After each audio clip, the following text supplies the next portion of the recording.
live here, Middle Georgia Sports live at FPD as we get ready for the nightcap as the Vikings, the Lady Vikings, kick off the night as they take on the Lady Hornets of Westfield and Perry. Looking to be a great matchup here on Middle Georgia Sports Live. Tip-off will be in exactly 4 minutes. So stay tuned, and we'll be right back on Middle Georgia Sports Live.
No, they're just doing the national anthem.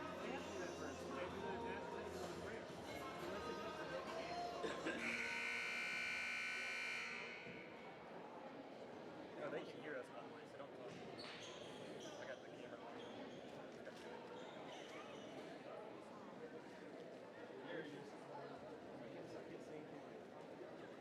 Can't say anything.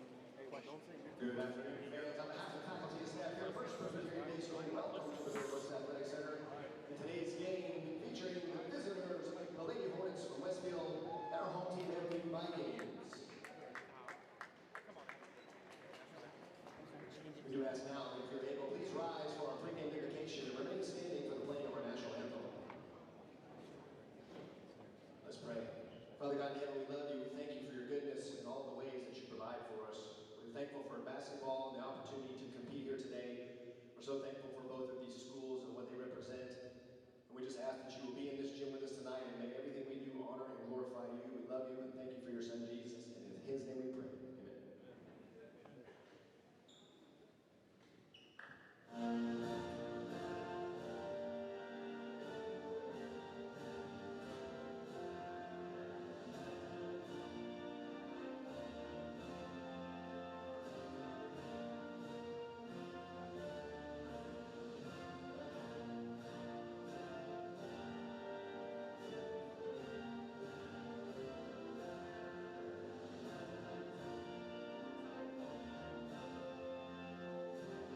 Good evening, ladies and gentlemen. We're back here at FPD, ready to kick off the late night cap between the Hornets and the Vikings.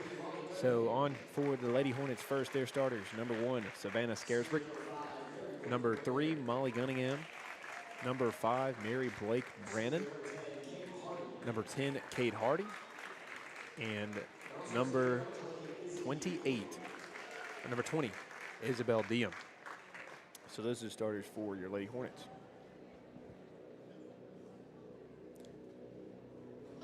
So there it is again, another look at the Lady Hornets starting 5. And now as we pan over to the other side of the court, we're going to look at the Lady Vikings of FPD. And here come their starters. Number 12, Abby Leslin. Number 22, Caroline Chancellor. Number 14, Bowen Matthews. And headlining the starting lineup for the Lady Vikings is number 2, Ava Spillers. Excuse me, one more. Number 10, Elsie Lesline. That is the Lady Vikings starting 5. They're coached by Doug Watson. Westfield on the other side are coached by Coach Nelson. They are 8-2 on the year.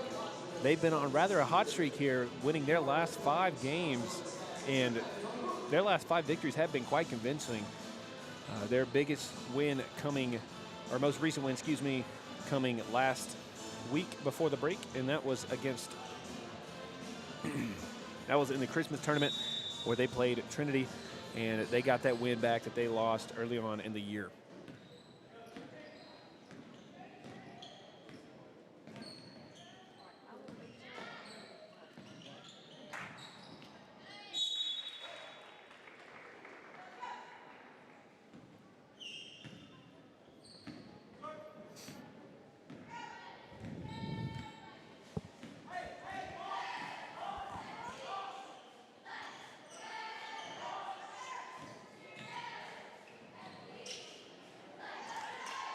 Stolen by Brannon. Apologize for that break there. So the Hornets, as I mentioned, on a win streak. Their last 5 victories have been quite convincing wins. Of course, their last 2 victories coming in that Christmas tournament before the break against John Millage and Trinity Christian. And before that, they played Valwood and picked up a pretty big win there at home. So they're looking to repeat and to add to that win streak that they have and make it 6 as they take on the Lady Vikings tonight. And on the other side, the Lady Vikings, 7-5 on the year under Doug Watson. And they lost their last game to George Walton, who was state runner-up last year. But George Walton is pretty dominant this year, undefeated on the year. No team has yet to best them in competition so far.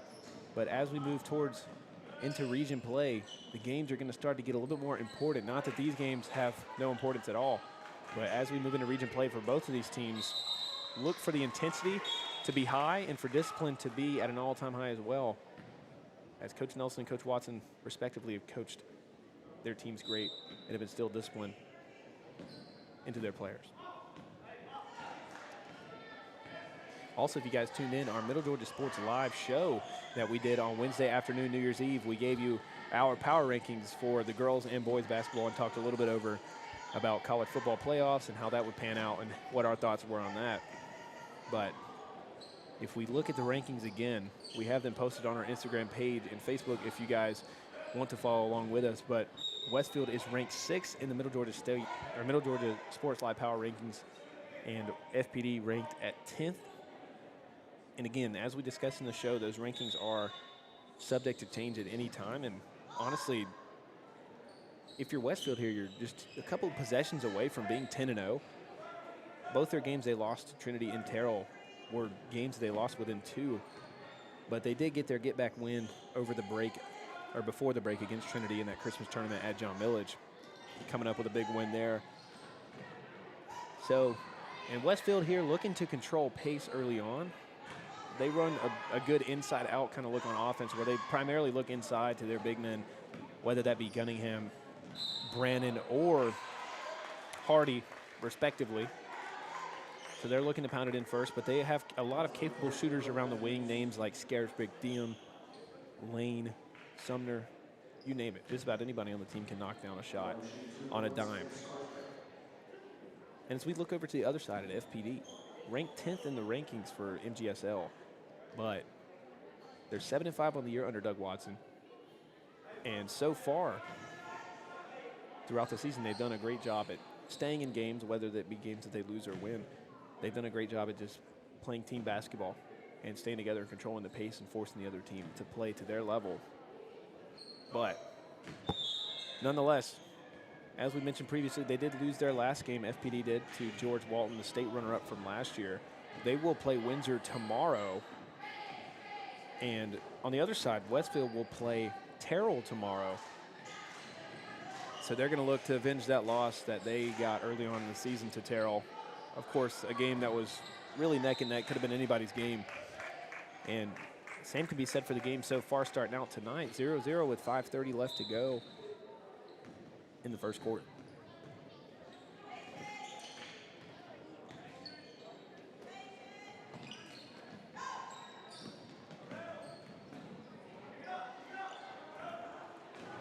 Just on the break is Matthews, no good. It's up and in for Lesline. And that's the first points of the game. The deadlock has been broken here. 5 minutes to go in the first quarter. FPD applying press, broken easily by Westfield. Nobody there for Brandon. Diem, top of the key, 3. Short on the shot. Saved by Hardy. Scaresburg down low. And they'll just swing it back out and work the perimeter. Scaresburg pull-up jumper, no good. And finally hauled in by the Lady Vikings. Bowen Matthews will take it up the floor for the Lady Vikings. And as mentioned earlier, Westfield has already started the inside-out attack, already out-rebounding the Lady Vikings on the offensive boards.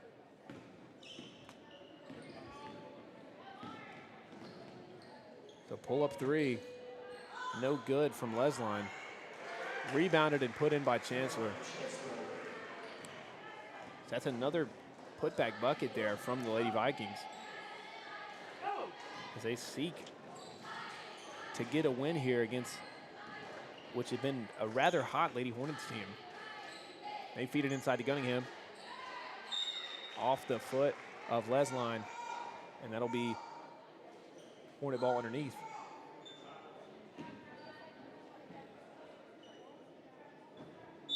So roughly 3:50 left to go here in the first quarter of action. 3 there from Scaresburg. Bank 3. The bank is open, even on New Year's. So 3-4. Great shot there from Scaresburg to put them within 1. 3 there from Lesline. No good, rolls out. And Diem in a hot pursuit to the basket. Down low to Hardy, Hardy up, and it's good. That's 2 points for the Lady Hornets, and they take the lead 5-4, 3:30 left to go in the first quarter.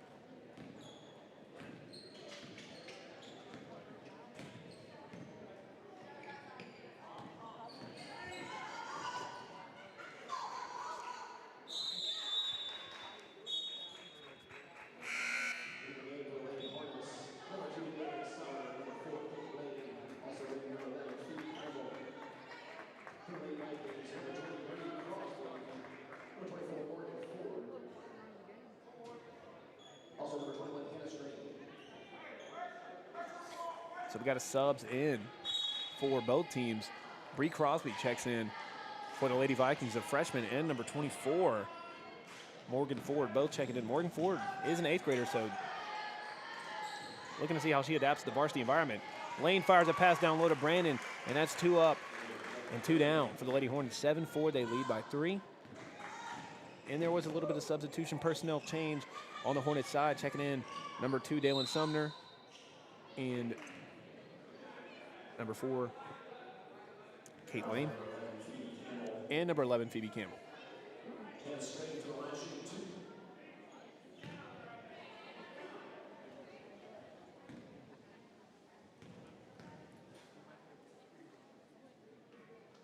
So Hannah Strange, first shot from the stripe is good.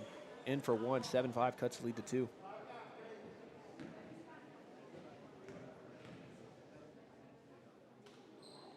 Second shot is straight net there from Strange, and that's a 1-point lead here for the Lady Hornets. 6-7 is the score. Lady Vikings trail by 1. 2:42 left to go here.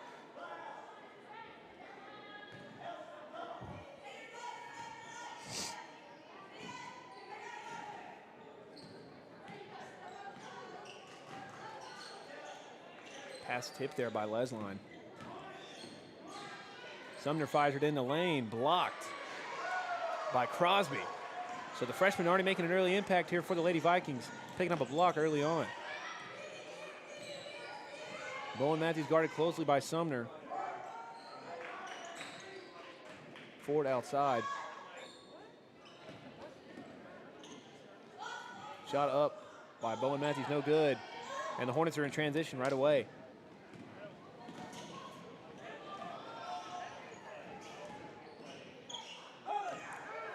Phoebe Campbell had the lane, didn't take the shot. Stolen by Lesline, almost picked up again by Diem. Lesline gets to the basket for 2, and they will take the lead. The Lady Vikings lead 1, 8-7 here, with 1:40 left to go in the first quarter. The Campbell drive sideline, and they break the press. Finds Lane with a pull-up jumper. No good, it's off. And rebounded by Ford, and the Lady Vikings are back in a transition game here. They're looking to move quick. Ford, spin move, baseline. She draws a foul. And quite the confident player there for her, being only in 8th grade. Not afraid to take the lane and draw contact. And she'll go to the stripe for 2.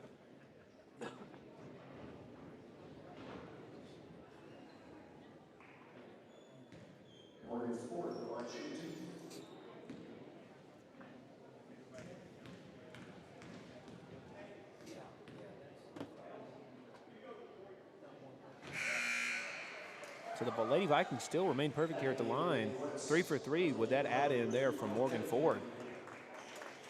So that'll increase the lead for the Lady Vikings by 2. And checking back in for the Lady Hornets is Gunningham Hardy.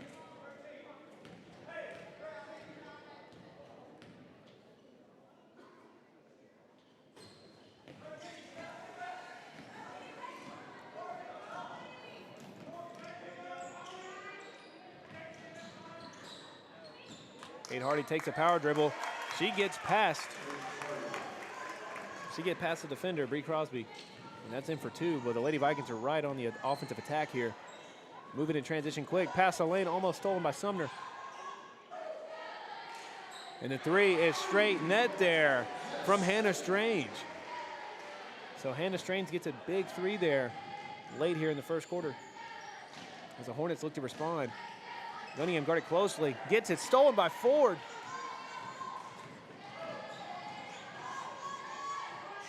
And the 8th grader making an impact already here for the Lady Vikings.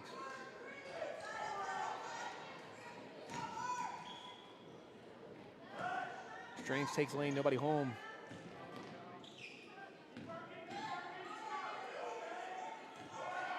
Still a 3-point game here. Lady Vikings lead by 3 late in the first quarter. Hornets got a man advantage here. Lane's gonna take basket. And it gets taken away. Bree Crosby tries to come up big with it. No good, and it'll be out on the Lady Vikings. Lady Hornet ball. So if you're Coach Watson here, you gotta be happy with how your young players are playing. Ford and Crosby, the freshman and the 8th grader respectively, making their impact and making their name known early on here in the first quarter. And that will be the end of the first quarter here. We'll take a break and we'll be right back on Middle Georgia Sports Live.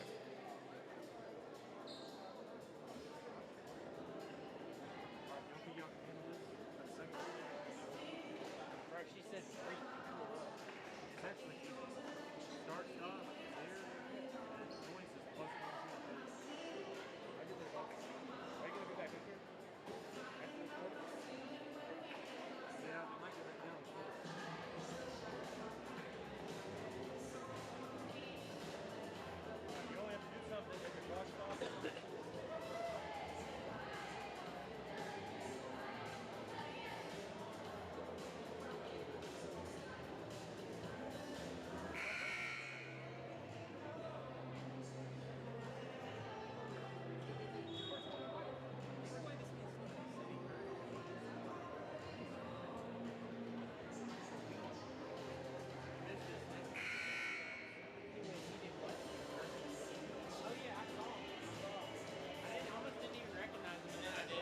Back here on Middle Door Sports Live from Macon, Georgia tonight as the Lady Vikings take on the Lady Hornets of Westfield. Already a great matchup. 7:55 left to go. 9 to 12, excuse me, left to go in the second quarter. And that ball gets away from the Lady Vikings. And that will be Lady Hornets' ball. Ball was off of Hannah Strange. So Lady Hornets still looking to get an offensive attack started here, as the Lady Vikings have done a great job at applying pressure in the Hornets' offensive zone.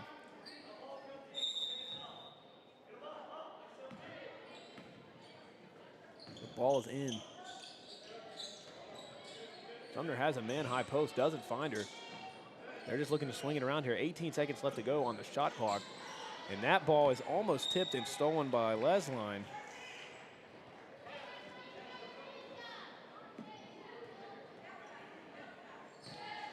So Abby Lesline almost comes up with a steal there for the Lady Vikings. Bowen being guarded closely, and that's going to be no backcourt. There's a scuffle for the ball. And it's going to be a jump ball, and it will be Lady Hornets' ball. So great scuffle there, great effort put in.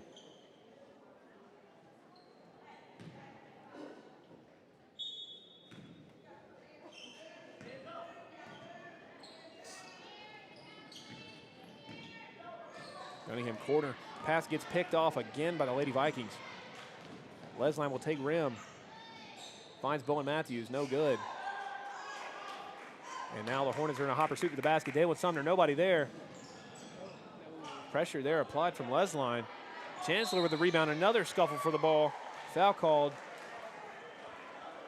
And it'll be in favor of the Lady Vikings. So Sumner will pick up a booking there.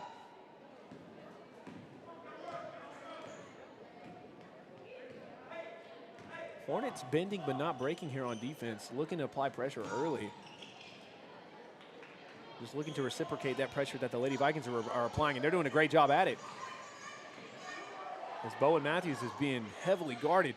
Almost a backcourt there for the Vikings. Brandon jumps in, and she'll get the steal. And the Hornets are ready to go to the basket. Diem thought about the long-term pass, but opted to decline it and take it up the floor. As the Lady Hornets look to get something in the net. And this is just like the first quarter. 3 up there. No good from Sumner. Another scuffle for it. Sumner gets after it. Doesn't save it, but gets after it still. Gunningham gets it back. And Hardy will take rim. She's fouled by Chancellor. And she'll go to the line for 2. So a little bit of deja vu this quarter is compared to the first quarter. It took about this amount of time, roughly 2.5 minutes before a team scored anything. And the same can be said for the second quarter. So now checking in for the Lady Hornets is Kate Lane. She'll be checking in. And in for the Lady Vikings is Hannah Ford. Morgan Ford, excuse me. The second shot is good. And that'll break the scoring deadlock here in the second quarter. 10-12, Lady Vikings lead by 2. Pass almost picked off. Gunningham off the foot of Gunningham. Another scuffle for the ball. And there's a tumble. A tumble and rumble. But the Lady Vikings feed it into Chancellor. And foul there on Kate Hardy. So Chancellor will go to the line. Lady Vikings have been nearly perfect tonight, missing only 1 free throw tonight. So Chancellor will go to the stripe for 2, looking to add to this Lady Viking total.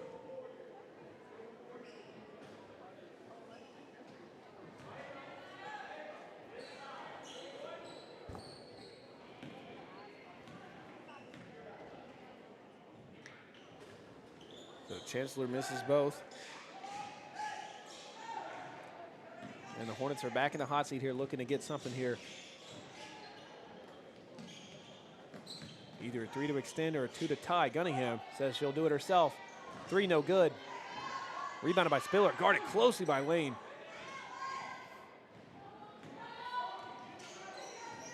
And the Lady Hornets are not letting up on the pressure here.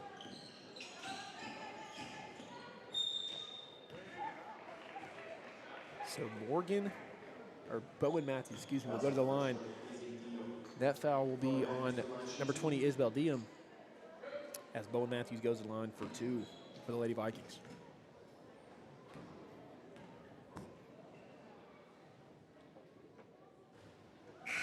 That first shot is good. Sumner checks in for Diem. And Crosby is checking in for the Lady Vikings. And Abby Lesline will check in too for the Lady Vikings. Off step Spillers and Chancellor.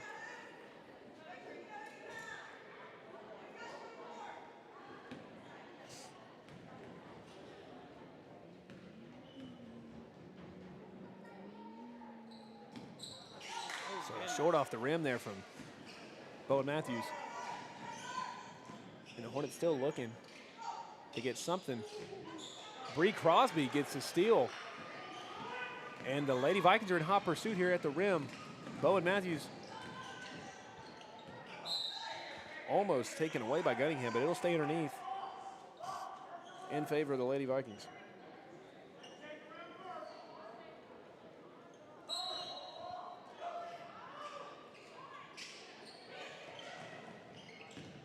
So Ford underneath, and she'll get it in. So 4 points to the total for the 8th grader, as the Lady Vikings extend their lead 15-10. So Ford playing tight defense, hands are close. Brandon gets free, and she'll get 2. So 12-15 here for the Lady Hornets lead. The Vikings lead by 3. 3 there from Lesline, no good. Rebound by Gunningham. And there's going to be a foul call there on Lesline. Abby Lesline, that is.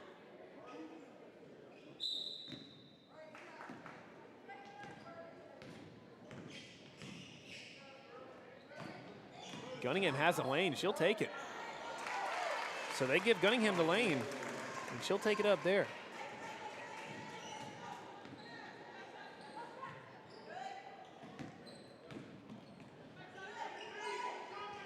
So 14-15 here left to go. 4 minutes left to go in the first half, excuse me. Lesline swings it around at Bowen Matthews, and Bowen Matthews gets it in for 3, and that's 13-18. And the Lady Vikings have been rather efficient from beyond the arc. Shooting at a really good clip from the 3. Surprisingly enough, the Lady Hornets only have been able to knock 1 3 down, and that came from the 3 courtesy of Savannah Scaresbeck early into the first quarter. So foul down low on Bree Crosby.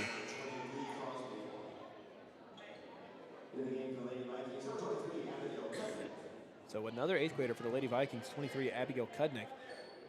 She steps in relief for Abby Lesline. So Sumner in the corner, fakes the 3. No good on the shot. Gunningham with the rebound. Fade away shot, and it's in. So 16-18, 3:19 left to go in the first half. Lady Vikings lead by 2. Great pressure there in the corner there. So timeout by Coach Wasden, as he looks to talk it over with his team on how to counteract this pressure from the Lady Vikings, or from the Lady Hornets. We'll take a break and be right back on Middle Georgia Sports Live.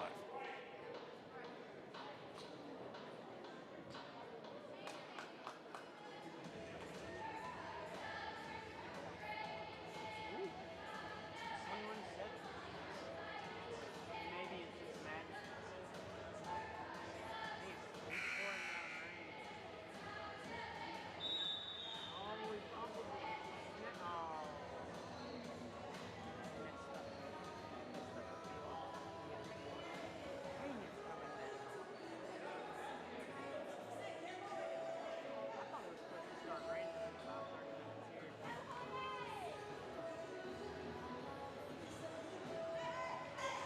here at FPD live.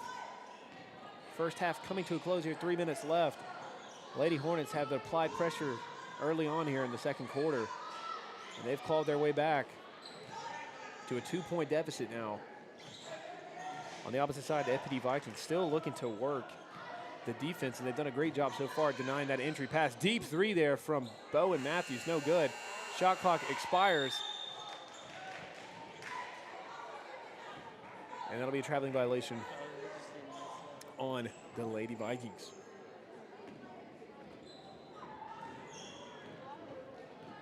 So again, something to remember is that shot clock.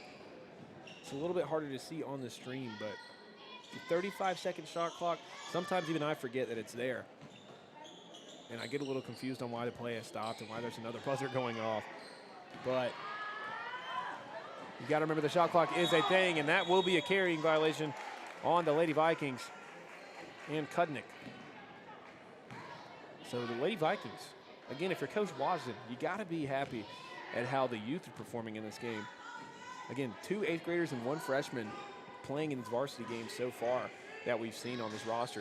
Of course, Kudnick and Ford being the 2 young bucks, if you will, in 8th grade, and Bree Crosby, the freshman. All 3 of them have made an impact so far early on in the game. And Kate Lane is going to get a foul call there, or it's going to be an offensive foul, excuse me, on number 12, Abby Lesline. So the Hornets are in good graces here, as they have not gotten into foul trouble early on. So Hannah Strange will check in relief for Kudnick, and that will be a signal timeout there from Coach Nelson and the Lady Hornets. And we'll take a break, and we'll be right back on Middle Door Sports Live.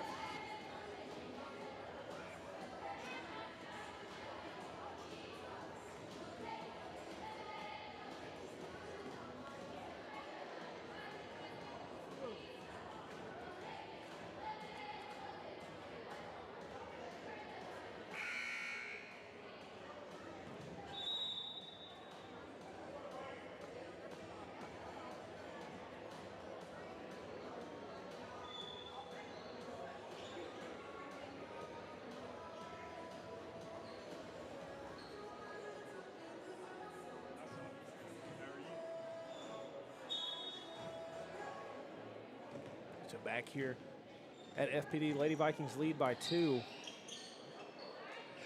As they're still looking to deny the entry pass, and they've done a great job at it. But that time it gets through to Brannon, and that will be 2 for the Lady Hornets, and also a tie ball game. So minute 45 left to go. Missed a backcourt violation there, the referees did. Not sure if the ball got tipped or not, again. Could be mistaken, but it looked to be as if the ball was backcourt. 3 points crossed the half-court line, and they went back. There should have been a backcourt violation, but nonetheless, Lady Viking ball. Pass across court. Risky pass there. Hannah Ford takes rim, nobody there. 3 from Lesline. Front rim. Another scuffle for the ball. Hardy will get after it. And it will be white ball underneath for the Lady Vikings. So minute 29 left to go here in the first half. We're all tied up at 18.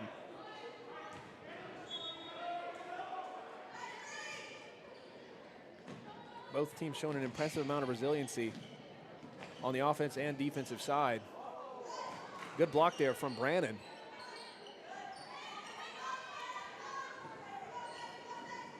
Great look there inside from Lesline. Gunningham will pick up the steal. She'll take lane. Guarded closely by Ford. So foul call there on Hannah Ford. And Molly Gunningham will go to the line. Looking to take the lead. Lady Hornets are looking to take the lead here. 18-18 tied up, minute 09 left to go in the first half. So first shot doesn't fall for the Lady Hornets.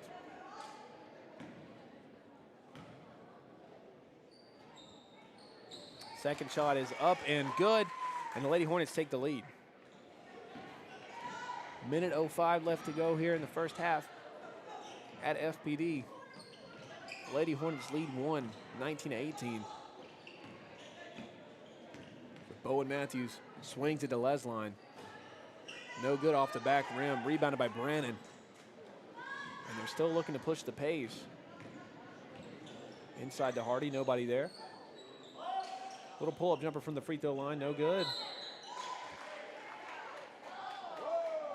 So an offensive foul there on number 10, Kate Hardy. Even though she was the one who fell to the floor, she goes to the line looking for two, but she is mistaken. And the ball will be going in favor of the Lady Vikings. So they will go to the line as the Lady Vikings are now in the bonus. So to the line for the Lady Vikings is number 10, Elsie Lesline. And the Lady Vikings have got the bulk of their points tonight from the stripe. And they've shot pretty consistent all over the floor, to be honest. So if you're Coach Wasden again, you got to be happy with how your team is playing. Not only the youth, but the team as a whole in terms of overall consistency as they're shooting at a good clip tonight. As that first shot there from Lesline goes in, and we're all tied up again at 19 as Gunningham checks in for the Lady Hornets and Spillers checks in for the Lady Vikings.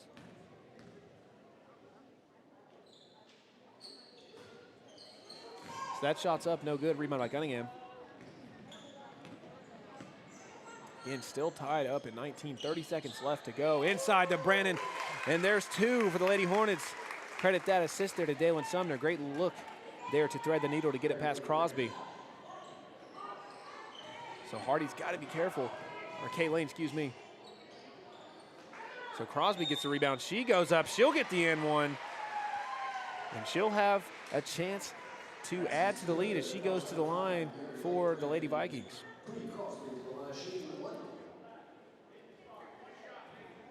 So 21-21, Bree Crosby at the line here for the Lady Vikings. It's up, it's no good. Rebounded by Gunningham.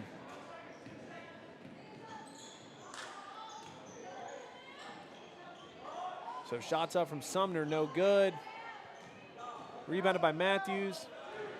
And that will be the end of the first half here on Middle Georgia Sports Live. The Lady Vikings and the Lady Hornets deadlock tied at 21 as we get ready to head into the second half.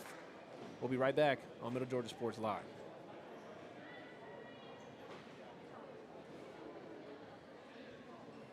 The Vikings invite you to visit and enjoy the best concession stand in the GIAA. Concession stand is located in the MAC lobby and offers everything from grill burgers, hot dogs, chicken fingers, french fries, cold drinks, popcorn, and candy.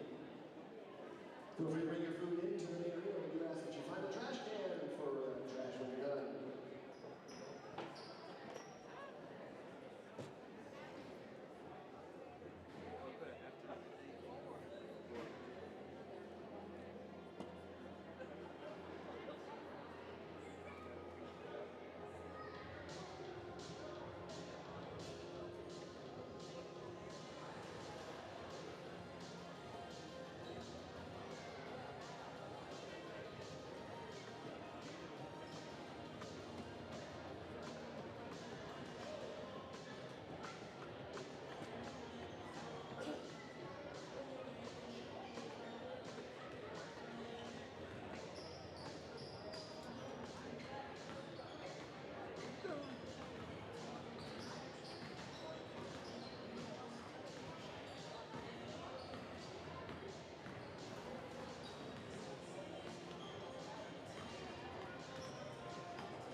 he lost the ball.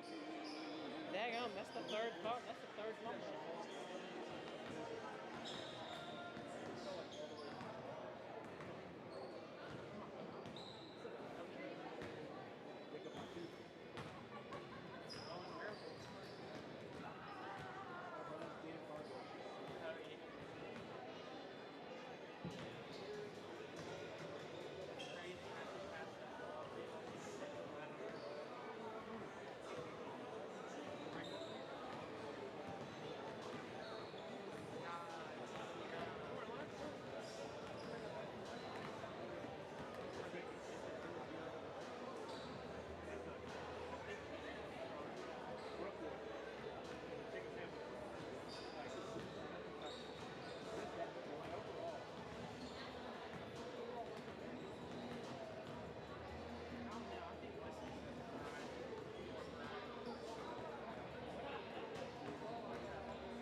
was telling you back in the day whenever Aaron Gibbs played upper basketball, I kid you not, he shot it the same way. Every single three that he threw up, man, he like flipped it back too. He's like push it and flick it at the same time and it spins. Like it looked clean whenever it went in, but like whenever it missed, it was ugly. You coming back?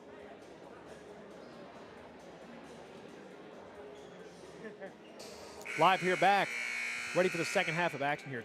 Lady Hornets and Lady Vikings tied at 21 here, live at the MAC at FPD, First Presbyterian Day School. 7:55 left to go in the third quarter as we get ready for action. Had an action-packed filled first half, a little bit more handsy in the second quarter, but neither team has pulled away with a significant lead as the Lady Vikings look to extend a lead, and they don't. Almost went in that shot there from Lesline. Comes up short. So Dean will get the rebound. She'll take up.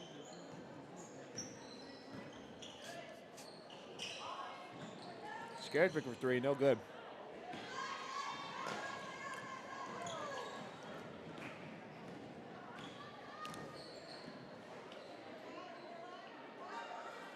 Bowen Matthews has a three. It's up, no good. And still no team yet to score.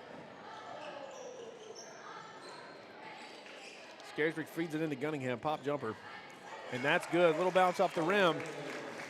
And the Lady Hornets now lead by 2, 23-21, courtesy of that jumper at the elbow by Molly Gunningham.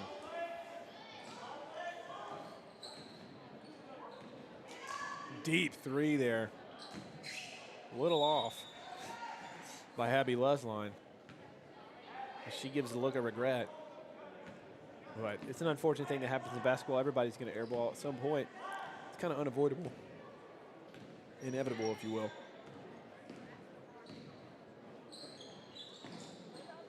They feed it in. Gunningham, jump ball their signal, and that will be in favor of the Lady Vikings. Speaking of the Vikings, I'd like to give a shout out to the school FPD for just being so hospitable for us tonight. Welcoming us in like we're one of their own Vikings. Everybody here that we've met, I and Braden Holder, myself, everyone we've met, we've been aided by a fellow teacher of FPD. So you provided us with a keyboard tonight because we forgot our keyboard for the setup. So a big shout out to the FPD teaching staff and the athletic staff and the overall department and school as a whole. Also a big shout out to the concession stand at FPD, dubbed the greatest in the GIAA. And honestly, I might have to agree with them after eating the chicken tender basket tonight, because really there's been no mistakes at all. 10 out of 10 overall for FPD. And again, give a big thank you to them because they've allowed us to come in and broadcast this game. They've been very hospitable and very welcoming to us tonight. So the Lady Vikings get that steal there. Abby Lesline, she'll settle in the corner. No good. She'll take lane. Great take there from Elsie Lesline, the older sister. So younger sister feeding it to her older sister. And that's a bucket for two. But the Lady Hornets still lead by 2, 25-23. 5:30 left to go in the second quarter, third quarter. Oh my goodness, I'm all over the place. So Hardy takes lane. And now the lead has jumped back up to 4. With that layup from Kate Hardy.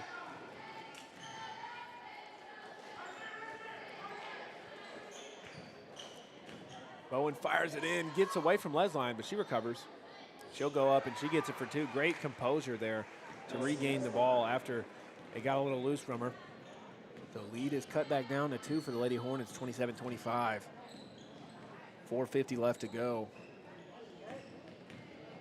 Risky skip pass there from Scaresburg. Ultimately, almost pays off. So Gunningham will go to the line for 2.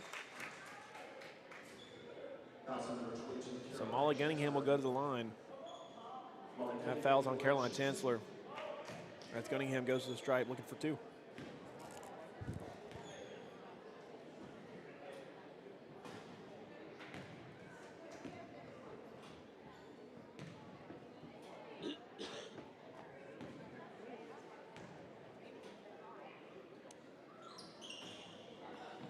So both shots off there for Gunningham as the Lady Hornets continue to struggle from the stripe this game.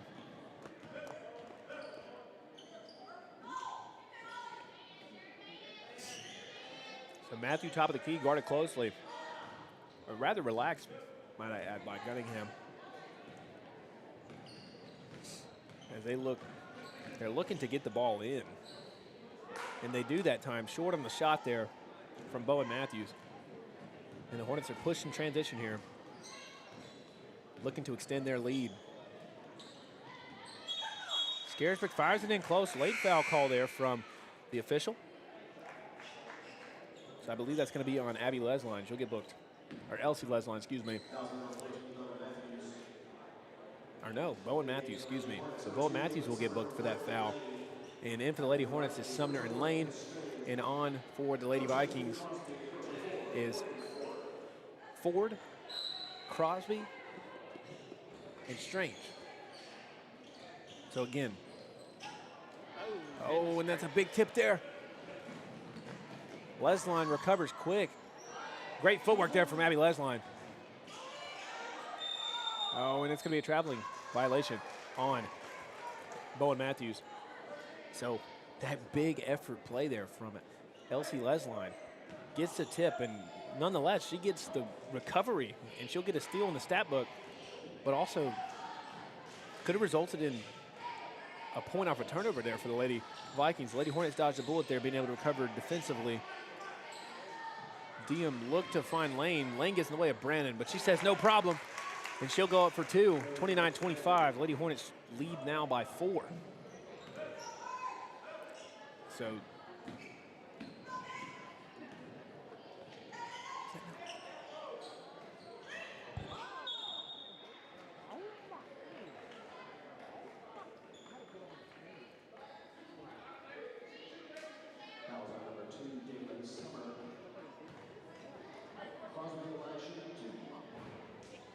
So Bree Crosby will go to the line.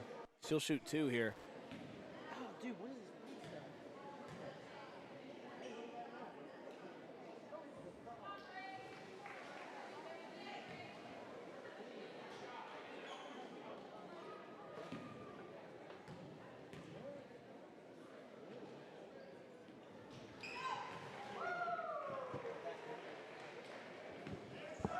So that shot in, 1 for 2 to the line there from Ford, or from Crosby, excuse me.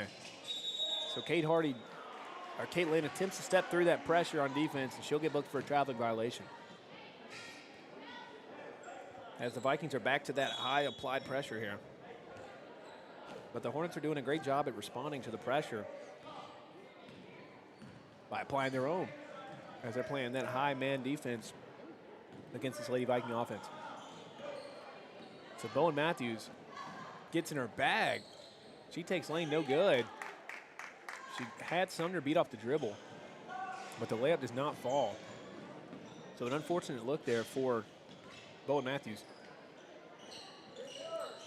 Lane thought about the 3. She takes Lane. Lane takes the lane, no pun intended there. But she's off the back rim. And Bowen Matthews coming down the court. Pull-up jumper is good. And now it is 28-29. Lady Hornets lead only by 1. Courtesy of that pull-up jumper there from Bowen Matthews.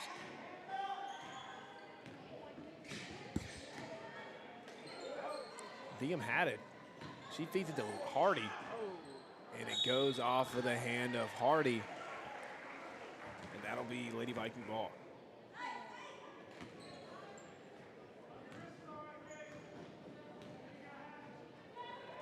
So this time, Hornets picking up at full court with Sumner. Guarding Bowen quickly.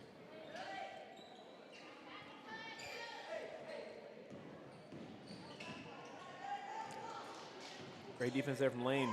Nobody home. Coach Nelson calling for a trap. And Kate Lane, that pressure pays off, and she gets a steal. Almost recovered there by Bowen Matthews, but the referee saw it. So no good on that save attempt. So Lesline, Abby Lesline that is, will check in for Bowen Matthews. Bowen Matthews played an incredible game so far for the Lady Vikings. Picking up a couple of points and and most importantly, the hustle points. But if that's really going to go to anybody in the Lady Vikings, it's going to go to Abby Lesline. She's got a pair of steals, a pair of rebounds. Most notably, she had that big hustle play down there early where she tipped it at half court and recovered it. So she's been a hustle player for the Lady Vikings, and if you're Coach Watson again, you got to be happy with how she's playing. So Crosby gets a rebound. She'll bring it down low, and she'll be fouled. She'll go to the stripe for 2.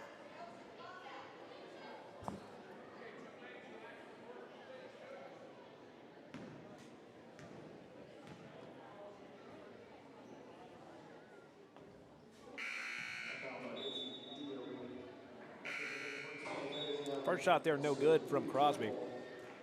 So Diem and Hardy will step up.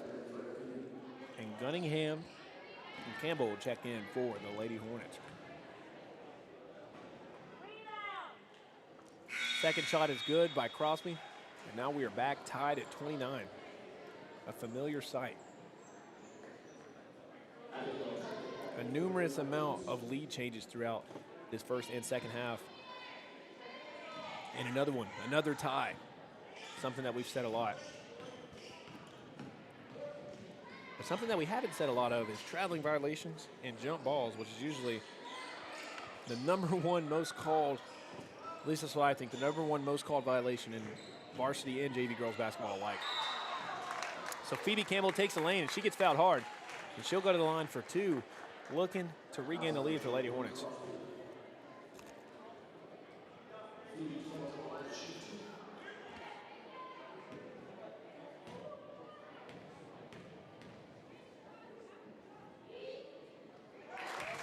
First shot's in. 30-29. Lady Hornets take the lead by 1.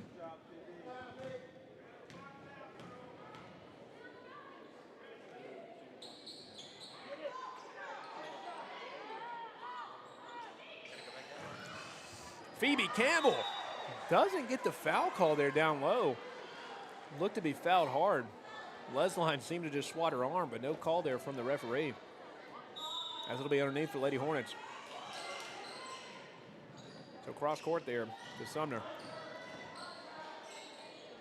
Sumner, bullet down low to Gunningham, but it gets away. Unfortunate roll off the rim there for Molly Gunningham. 40 seconds left to go in the third quarter. Gosh, I keep getting it wrong. So that'll be Lady Hornet ball.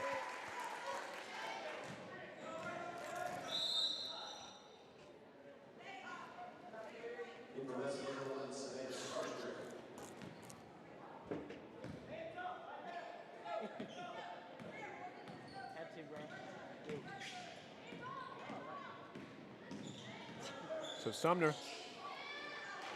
looking for somebody. Lane. Great ball movement there from the Hornets. Cunningham gets her own rebound after it got swatted away. Scares her with another rebound. This is her second offensive rebound this possession. Nobody there for Lane. Pull-up jumper there for Brannon. No good. It's going to be a defensive foul there for the Lady Vikings, I believe on number 2, Ava Spiller. So it'll be underneath. Another underneath set here for the Lady Hornets. Finds Sumner, she fakes it, and she'll just take it out. Almost taken away there.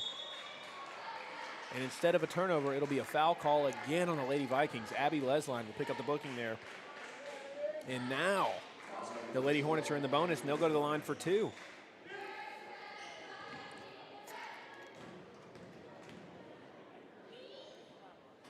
First shot's no good from Brennan.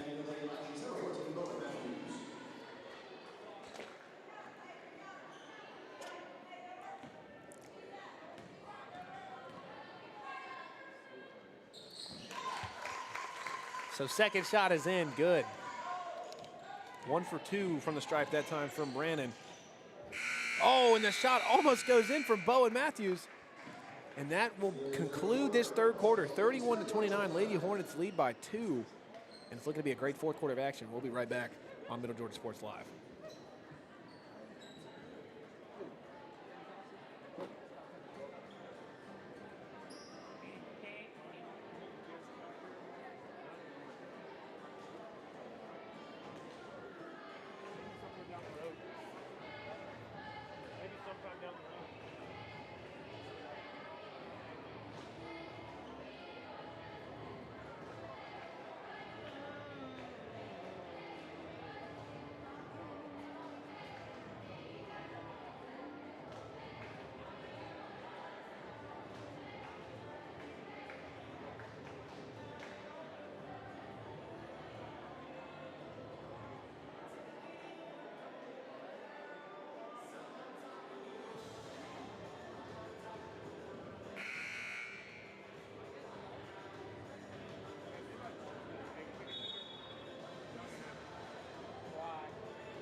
let Braden have his chicken tendies.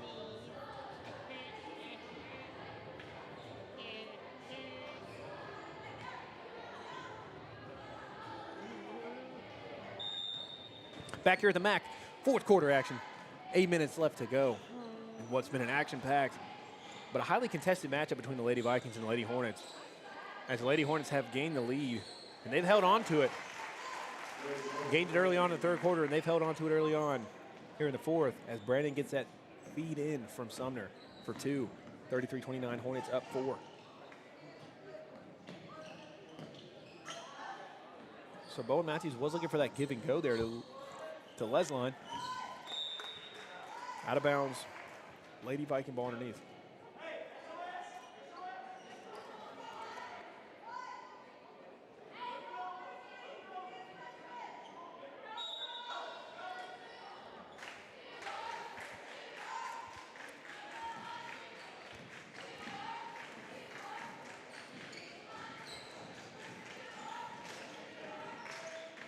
Deep three there, and that catches the air. So 21, Hannah Strange. Deep three there. Strange things are happening here at the MAC. So no three, no good. Just catches the air there a little bit too late. As Diem takes the lane for Lady Hornets. Ball almost taken away. Jump ball in favor of the Lady Vikings. Excuse me.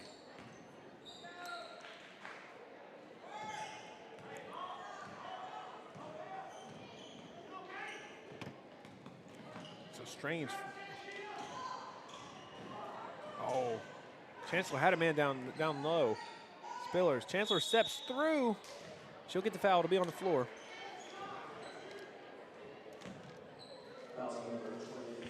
That foul will be on Izzy Diem. So Bowen Matthews will go to the line for 2. That was on the floor. That's my apologies.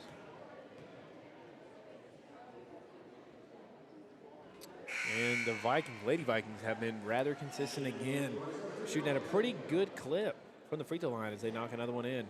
Gunningham checks in for Diem, who is in foul trouble. Got in early foul trouble early on in the first half, but picked up, I believe, her 3rd or 4th foul with that last call. So that'll be a timeout signaled by Coach Wasden, I believe. And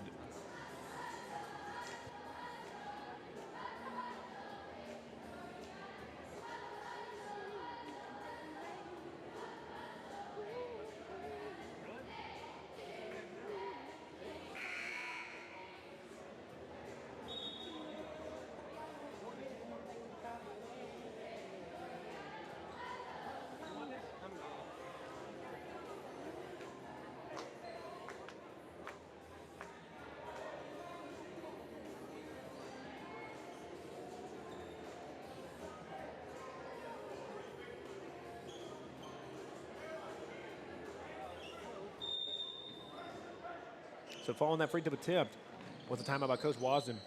And the Lady Hornets draw up a nice give and go there. Gunningham breaks the press easily. And she still goes coast to coast. No good. Rebounded by Brandon. No good again. Another scuffle for the ball. Hardy, or Kate Lane, excuse me, with a ball fake. And it goes in for 2. So now the Lady Hornets now lead by 4. Leads back up. And that's an underused move these days, is the ball fake. It's kind of a lost art as that ball goes out of bounds in favor of the Lady Hornets. And I tell every team that I coach to use the ball fake. The ball fake is underrated, underappreciated, but when you use it, it works all the time because nobody uses it. So whenever they see it, they kind of forget how to play basketball for a split second. And ball fake will lead you to a lot of good baskets, a lot of easy buckets. And it did there for Kate Lane and the Lady Hornets as they take the lead up to 4. Sumner takes lane, no foul call there, rebounded by Chancellor. And a jump ball, it's gonna stay underneath for the Lady Hornets. Coach Nelson getting fired up with her team down there. Loving to see the output of energy here, especially late down the stretch in the 4th quarter for both teams, nonetheless. So 6:14 left to go here in the 4th quarter. Hornets are looking to extend their win streak to 6, and the FPD girls are looking to pick up a win after they lost their last game to the Bulldogs, George Walton Academy.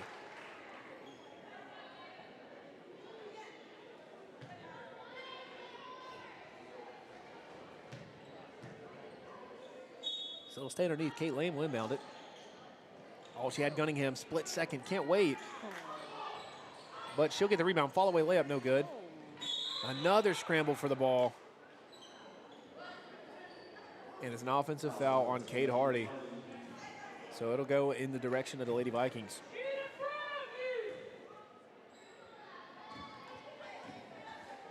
So still a 4-point lead here for the Hornets. Lady Hornets, that is. 6:03 left to go. Kate Lane gets a steal, almost travels there. And another scramble for the ball. Bowen Matthews takes Lane, and she'll draw a foul. And she'll go to the line for two, 35-31. So Bowen Matthews, been an impactful player and a great contributor for this FPD Lady Vikings offense and defense, respectively. And again, she's picked up numerous amounts of steals, rebounds, as saw there, got that steal after that scuffle for the ball, scramble, if you will. So she picks up a big play there. She'll go to the line for two. Looking to decrease this lead to at most two, at least one.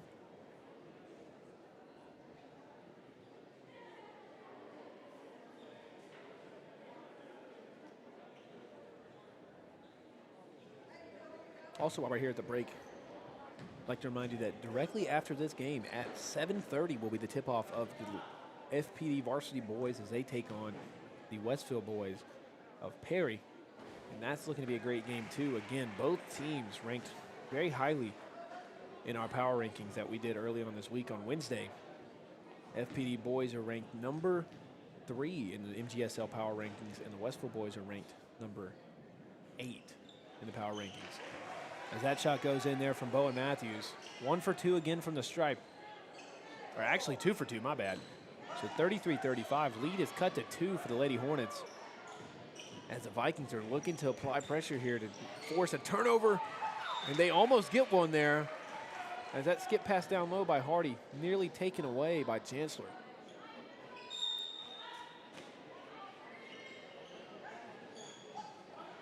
So Gunningham patient with the ball. Feeds it in, tries to get it over the top, but it's stolen. But it's picked up by the Hornets and lost by the Hornets. And the Lady Vikings will get the ball. So Caroline Chancellor, number 22, I don't know if you guys see that, but she's the one with the athletic tape, I guess is what you call it. I just remember it as the tape that James Harden used to wear all the time whenever he played, just back in the day. Kind of like the late 2010s, James Harden, when he was dominating the league, averaging 40. That's Stephen A. Smith. He's averaging 40. That's what Chancellor looks like. She looks like prime James Harden out there. And she's adding to the narrative, but she puts in 2, and now the game is tied at 35.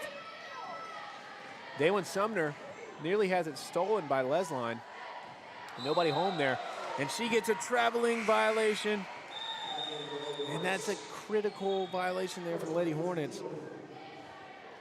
As the Vikings will take it with a chance to extend the lead in a timeout signal by Coach Nelson. She'll talk it over with her team. And we'll take a break, and we'll be right back on Middle Georgia Sports Live.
So back here at the MAC. Fourth quarter, 4:50 left to go. Lady Vikings have done an excellent job at counteracting this pressure put on by the Lady Hornets as they have clawed their way back here in the fourth quarter to take the lead away from the Lady Hornets and tied up at 35. 4.5 minutes left to go. Gunningham will fake it. She takes lane, no good. Rebounded by Bowen Matthews, and she'll take sideline up the floor. As Lady Vikings look to add a lead here, Bowen Matthews looks to take a little too many steps there. Doesn't get the foul violation call. So Diem is back in the game. Mindful, she has to be careful because she's picked up a pair of fouls. So she's got to be careful not to pick up anything cheap here to put her team in a vulnerable position without her on the floor. So 35-35 here, 4:10 left to go. Tied up.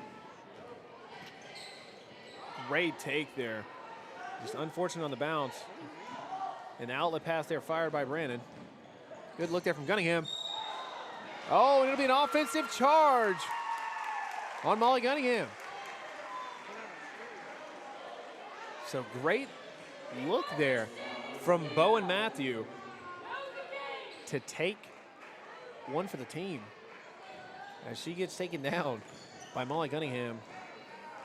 But she got taken down, and the ball got taken away from the Lady Hornets. And it's in favor of the Vikings now as they're in their own offensive zone looking to get something here. Chancellor skip pass to Lesline, excuse me. Lesline tries to fire it in, picked off by Diem. Diem's got it wide. Almost taken away again. Almost gets taken away again. Another scuffle for the ball. And that'll be a jump ball in favor of the Lady Vikings. So still 3:25 left to go roughly here in the fourth quarter, getting ready to wrap up what's been an amazing game so far. Again, like to remind you directly after this game at 7:30, maybe a little bit delayed just because of this game's going a little bit long. So roughly 7:35, 7:40 tip-off time for the next game as the FPD varsity boys take on the Westfield varsity boys. And that's going to be a great game to end the night as what already has been a great night of basketball here at the MAC in Macon, Georgia. And that'll be a 5-second violation there. Held ball on Ava Spillers. So Lady Hornets, Lady Vikings haven't scored in the last 2 minutes. It's been 35-35 ever since about 5 minutes left to go. And Diem says she'll take one. Almost gets in, rolls off awkwardly off the rim. And now the Vikings in hot pursuit of the rim. 3-on-2, they got numbers. Bowen Matthews feeds it down to Lesline, and Lesline gets it in. Abby Lesline for two, 35-37. The Lady Vikings have taken the lead here late down the stretch in the fourth. So Sumner gets a spin move. She will get fouled hard by Bowen Matthews. And Bowen Matthews allows Sumner to go to the line. And now she has a chance to tie it up from the stripe here. Can she go 2 for 2?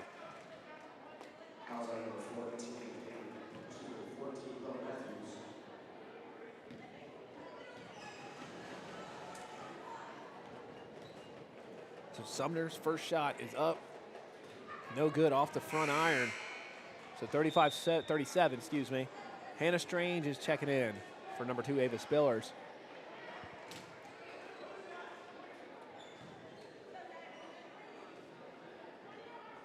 You got to tip your caps at the effort put in by both of these teams, the Lady Hornets and the Lady Vikings alike.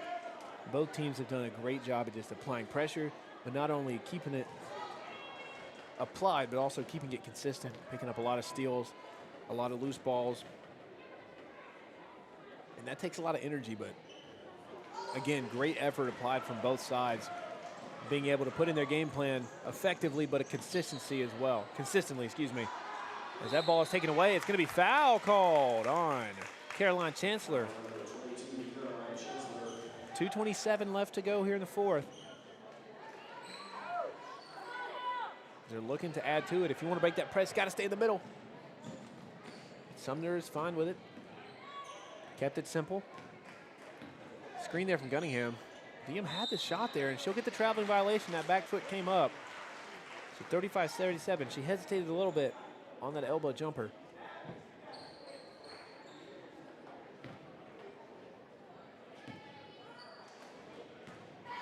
can't hesitate when you get a situation like that if you're in any level of basketball. The moment you take a hesitation is the moment that the other team can take advantage of it, and they did there.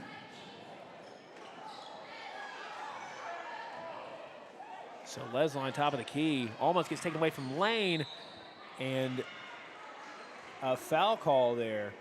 And Bowen Matthews is going to the line for 2 with another chance to extend the lead. 4 at the most. 37-35. 1:57 left to go here in the 4th.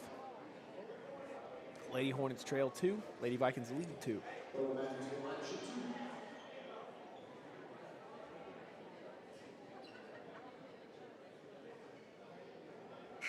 So we got a personnel change here for the Lady Hornets. Stepping off is number 20, Isabel Diem, and Scarsbrick checks in relief.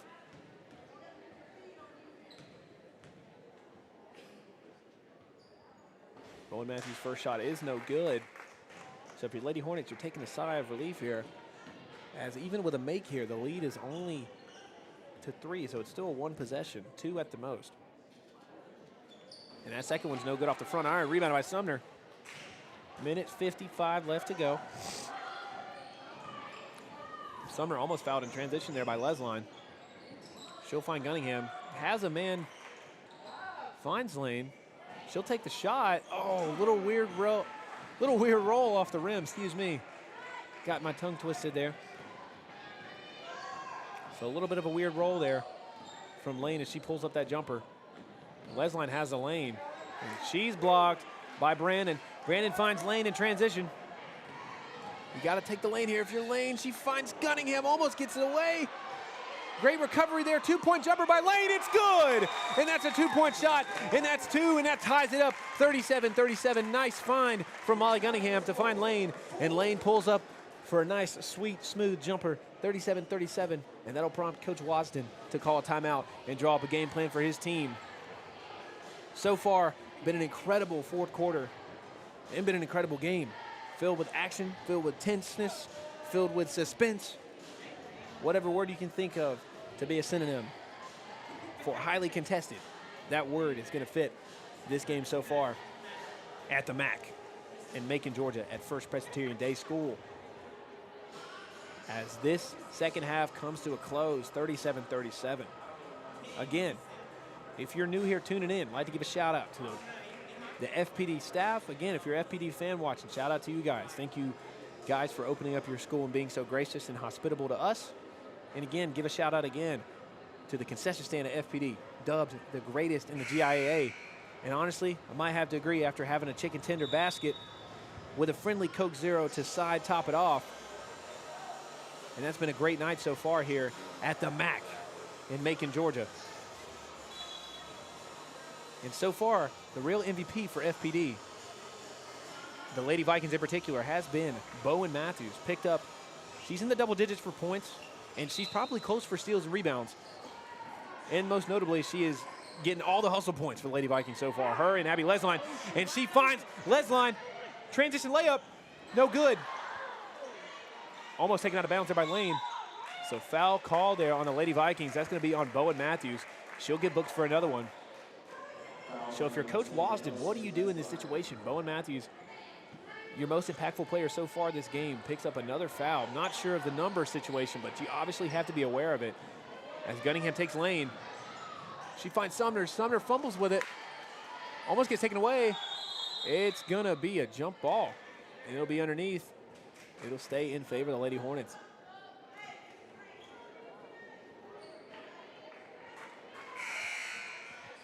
So personnel change. Bree Crosby, will step off. And Caroline Chancellor will step back in. Lady Hornets running their inbound set. Lane forces one in. It's going to be a defensive foul again on the Lady Vikings. So Elsie Lesline will pick up the booking there. That's another big foul there for the Lady Vikings, giving the Lady Hornets another chance to put something in the rim, or net, excuse me, if you will, to take the lead. 45 seconds left to go here in the second half. Has a man in transition, almost taken away. Lane tries to draw the foul, no one there. There's a hustle for the ball. It's recovered by Lesline, none other. Bowen with a deep pass down the court. And it's a bank. It's in by Lesline. So 39-37. Late here to go, 25 seconds left. Ball almost stolen. So a timeout signal by Coach Nelson, 24 seconds left to go. She'll talk it over with her team and discuss the strategy as they come down the stretch here, trailing by 2, 37-39. We'll be right back on Middle Georgia Sports Live.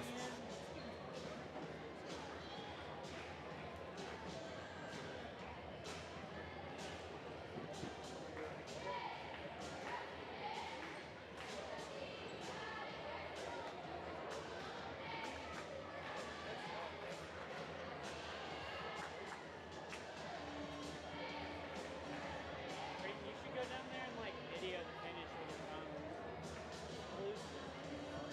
Since overtime madness. Overtime madness here, right?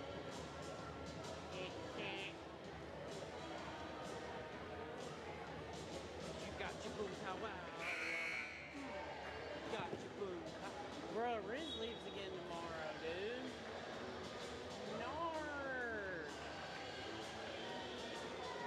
So that timeout concludes. 24 seconds left to go. Coach Nelson, Coach Wasden talking it over with their team, on their final game plan here as the shot clock is off. And the Hornets are looking to tie it up, potentially take the lead with what they do on this possession here. Sumner being guarded closely by Lesline. They got to get something here. 15 seconds left to go. Into Sumner. Brandon down low. She gets her own rebound. She'll get a foul. She'll go to the line for 2. And she'll have a chance to tie it up. So, of course, a little bit of disdain expressed by the FPD section with that foul call. Of course, nobody wants a foul call to happen on their team, especially late in the stretch. So Brandon will go to the line. First shot is up. No good. Takes a weird bounce off the rim. And Coach Wasden desperately signaling for a substitution as Bree Crosby checks in for Caroline Chancellor. Obviously, you're putting Crosby down there, one of the more talented rebounders on this team. So you're looking, if you're Coach Wasden, to get a rebound down there, especially late in the game here with a game on the line. And there's a timeout signaled by Coach Nelson. We'll stay here as they take the break. But if you're Westfield, again, I don't know if you missed this. Of course, like, you don't want to miss any free throws, but really they've had a little bit of trouble from the stripe tonight, and it's been reflective in how they've performed, and the score is a great reflection of how they've been shooting from the stripe. So if you're Westfield here, of course, if I'm them, I knock it down here and just apply some tight pressure on defense with a press. Not sure of the timeout situation, but if you have an extra timeout, of course, you can apply the press here and maybe get the ball back, call a timeout late in your own offensive zone. And if you're Coach Watson and the Lady Vikings on the opposite side, of course, you're looking to break this press because you know it's going to come with a made basket. But most importantly, if you miss, you got to get the ball out quick or hold on to it because Westfield is going to be desperate. They're going to foul. Well, here we go. 2-point lead for the Lady Vikings. First shot's up by Brandon. No good. Gets wide. 6 seconds left to go, and there's going to be a foul. So Hannah Bowen, or Bowen Matthews. Gosh, I'm getting the words wrong. Bowen Matthews will go to the line with a chance to make it a 2-possession game with 2 made buckets from the free throw stripe. Again, Bowen Matthews played an excellent game so far tonight for the Lady Vikings as she looks to put the dagger here, the nail in the coffin, if you will, for the Lady Vikings and stop this Westfield Lady Hornets winning streak.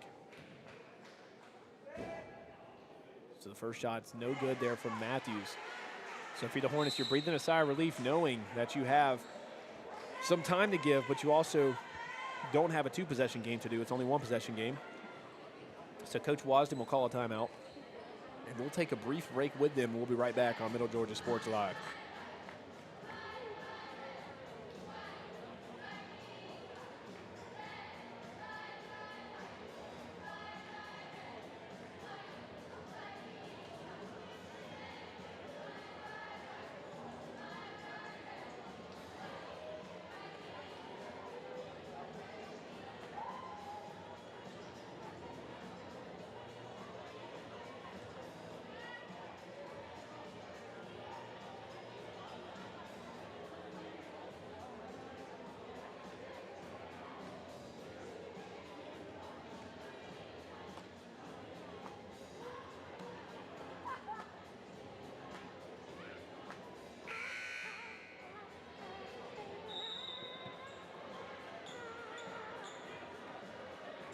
And we're back here at the MAC.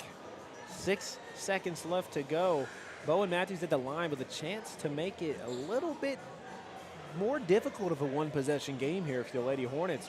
With a made free throw here, it's a 3-point game. With a miss, it's 2 points. But there's 6 seconds left, so you got to get down the floor quick if you're Westfield. Got to get a rebound quick. Coach Wasden has wisely pulled his players back behind the half-court line with 2 people up front to maybe apply a little bit of late press if this shot happens to be off. And it is in. So 37-40. 3-point game, 5 seconds left. Got to get something up here. Don't need a 2-pointer, you need a 3. And the shot is no good from Campbell. And the FPD Lady Vikings put a stop to this Lady Hornet win streak, which was at 5. And they'll take their first loss in a while since December 11th. That'll be the first loss for the Lady Hornets as they fall to 8-3 on the year. And the Lady Vikings improve to 8-5 on the year. Again, like to remind you that the Westfield girls will play Windsor Academy, or Terrell Academy tomorrow. And the FPD Lady Vikings will play Windsor Academy tomorrow as well. But coming up next on Middle Georgia Sports Live is the varsity boys versus the varsity boys of Westfield. And it's looking to be a great matchup tonight. We'll get started here in about 15 minutes, or roughly 7:50 tip-off time tonight for the boys game. Looking to be a good one here on Middle Georgia Sports Live.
here live at the MAC in Macon, Georgia, here at FPD, First Presbyterian Day School, getting ready to tip off here the late nightcap. Varsity boys, Westfield Hornets versus the varsity boys of FPD, the Vikings.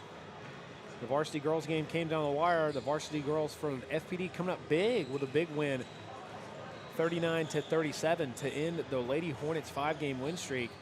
And it put the Lady Vikings back in the win column. They improved to 8-5, and the Lady Hornets of Westfield fall to 8-3. But the nightcap game, the Vikings boys versus the Hornet boys.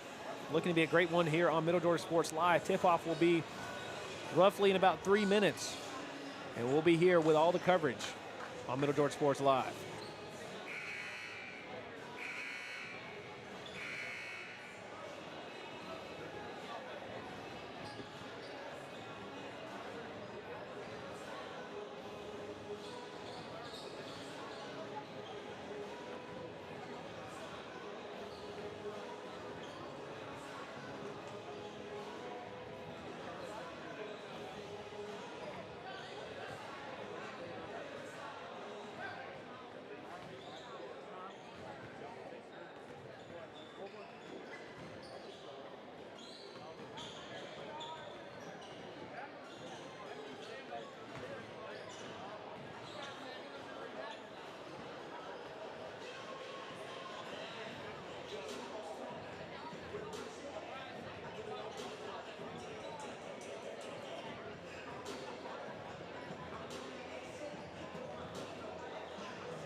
About to get tipped off here at the MAC.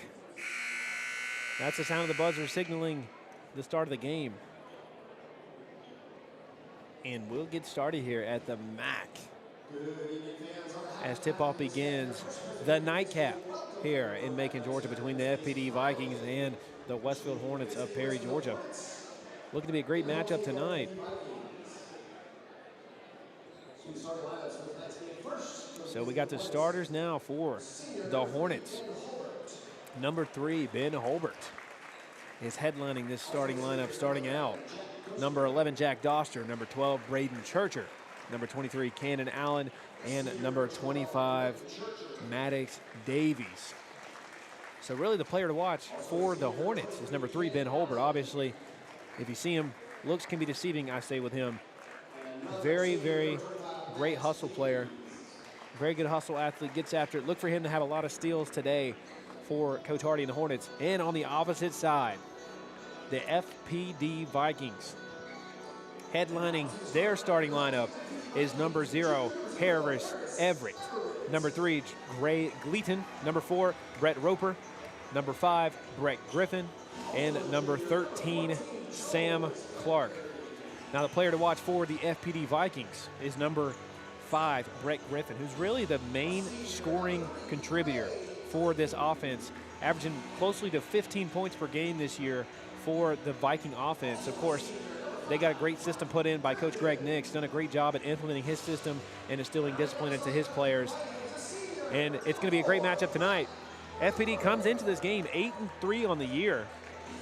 Remember, if you guys tuned into our live show on Wednesday, you got to see the rankings and where we place these teams all throughout Middle Georgia area. And FPD ranked near the top at 3rd place in our boys basketball ranking. On the opposite side, Westfield, 6-4 on the year. They started hot, 5-0 on the year, but they dropped their last 3, losing to JMA, Trinity, and Valwood.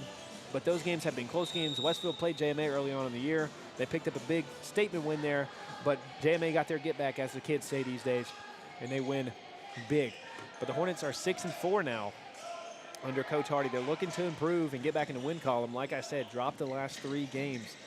So they're looking to put a win on the schedule tonight. So Cannon Allen takes lane, and he'll get 2 for the Hornets. And that's a great start there from the Hornets and Coach Hardy as Cannon Allen takes the lane and gets the bucket. So they try with a response 3 there from Roper. It's no good.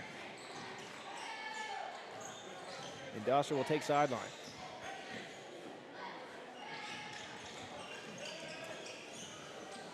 So Holbert feeds it into Davies. Davies baby hook. No good. Churcher hustles for the rebound. Doesn't get it. And Everett's up. Greg Gleaton guarded closely by Holbert. Holbert is an excellent defender. Brett Griffin, nobody home.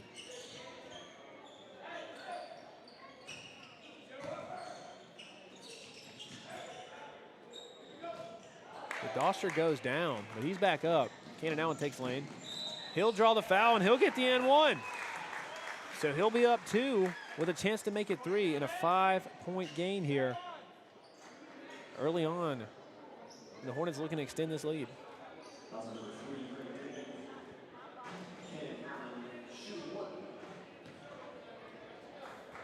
So Allen, big scoring threat for this Hornet offense. So that's rebounded by Brett Griffin. Lane taken, 3-point shot, nobody home. So Griffin, top of the key, guarded closely, swings it to the corner. Roper, look for Hansberry, nobody there.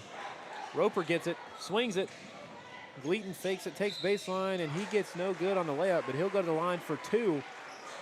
So Brett Roper looking to put something on the board here for the Vikings. Or Greg Gleaton, excuse me.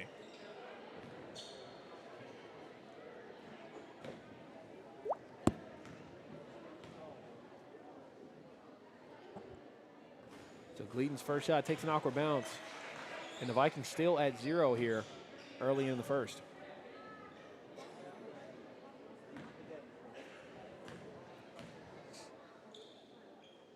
Gleaton's second shot is up, and it's good.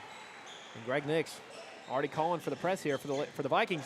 Cannon Allen gets past it. Brett Griffin tried to get the steal, but he was a little overzealous. Cannon Allen takes lane. It's an offensive foul on Cannon Allen, and it'll be going the other way in favor of the Vikings. If that'll get your team fired up, that definitely will right there. So great one to take one for the team there from Brett Griffin. And Cannon Allen picks up the offensive foul, and it's going in favor of the Vikings.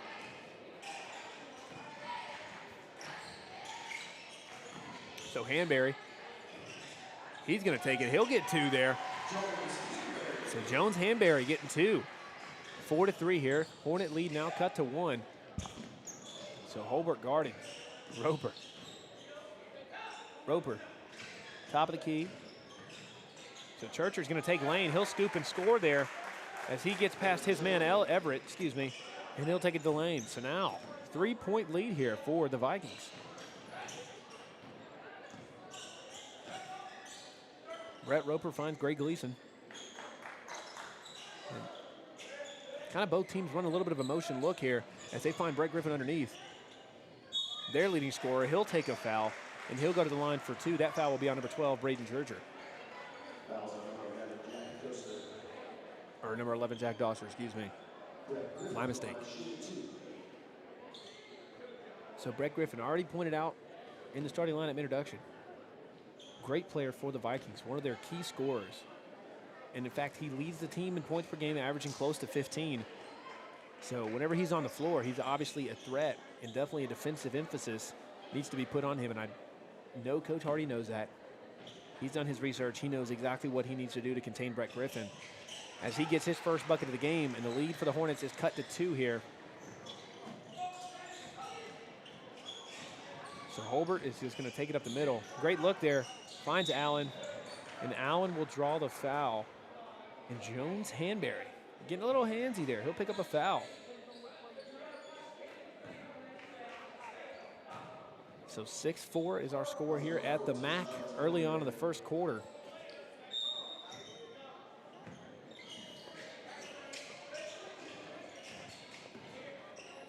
So Dosser top of the key. Allen guarded closely by Griffin. He'll take a pop-up jumper, no good. Griffin, great defense there on Allen. Hanberry off the head of Churcher, stolen by Davies, and almost taken away again by the Vikings. So their pressure has been stout here early on. Jack Dosser, great spin move there from Jack Dosser. Gets the footwork going early on, and he'll get 2 to add to the total. 4-point lead here for the Hornets. So Jack Dosser, another hustle guy. If anybody watched the Westfield football team play this year, he does an excellent job of the defensive back position, and clearly his aggressiveness in terms of his play style has transferred perfectly over to the basketball court. Cannon Allen for 3, no good. He'll go after the rebound, almost gets it, but he gets hit in the face awkwardly. A little slow to get up. Davies fires it underneath the Dosser. Dosser gets after it. Gleason slow to get up. Dosser's not afraid to get dirty on the floor here and dive after a loose ball, as we saw right there. So, and he picks up a foul. So again, like we said, he plays an aggressive brand of basketball, so he has to be careful to know that he'll pick up some easy fouls, and he's got to be careful to be mindful of that. So he'll step off, and Davies will step off. In steps number 50, Sammy McGee, and number 1, C.J. Watkins.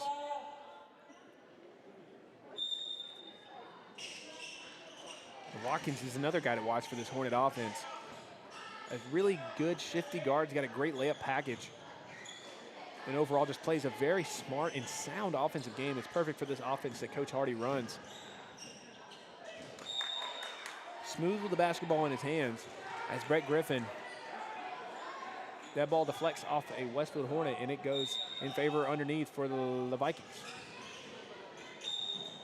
So Gleason finds Everett underneath. He'll draw a foul. Churcher will pick up his second foul. And they'll go to the line for 2.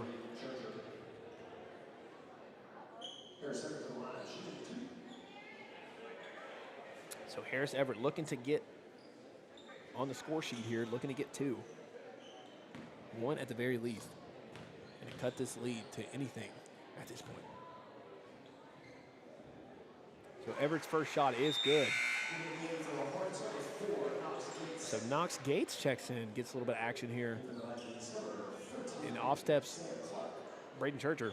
And Sam Clark will check in for the Vikings.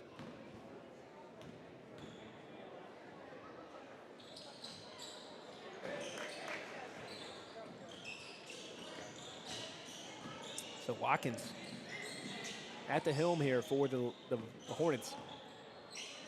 He's calling out the plays here. McGee had Holbert on the back door. Nobody there, though. So Gates, top of the key. Fires a skip pass. Almost gets taken away there by Ellison. Or Everett. Gosh, I keep getting the words wrong. Apologize, guys. I apologize. So McGee looking to get around his man. And he does. Guarded closely by Hansberry. And Watkins playing his shifty brand of basketball.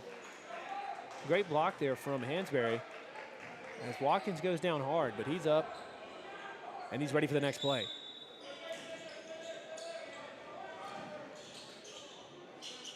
So they'll swing it back out. 4 seconds left on the shot clock. Got to get a shot up here. So I think they just lost track of the shot clock there, and that'll be a violation on the Hornets. 8-5 here left in the first quarter. 3 minutes roughly left to go as the Hornets trail or lead 3.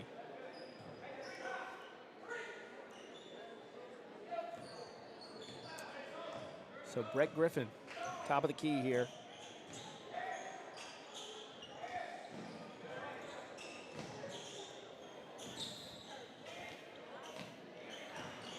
He'll take it in himself. He'll draw the foul. Almost gets the end one, but he'll go to the line for 2, and he's back at the stripe.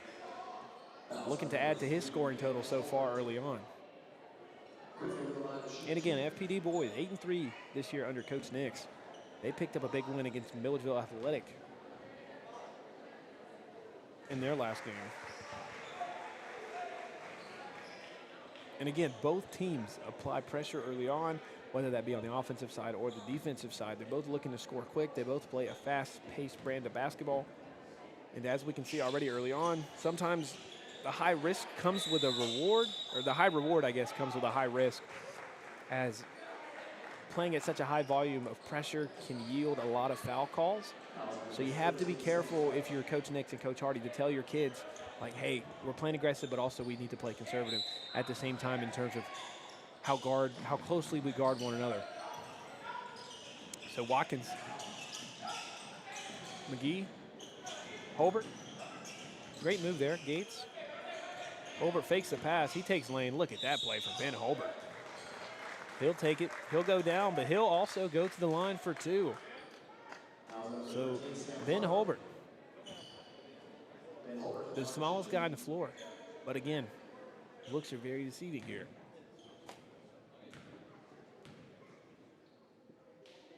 His first shot is up and good, and the Hornet lead increases to 3.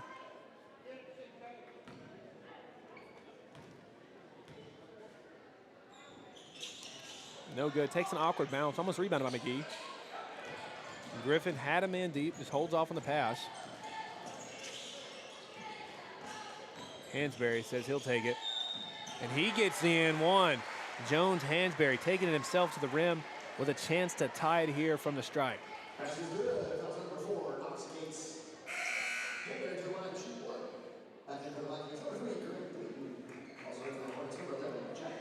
So Jack Doster checks back in. Gleaton checks in for Clark.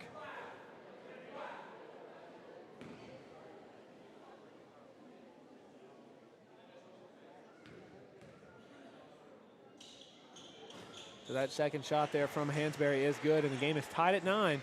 Watkins has Allen on a fast break. And Brett Griffin does a great job at just sealing him off and almost gets the steal there. And it'll stay underneath for the Hornets as they set up their inbound set.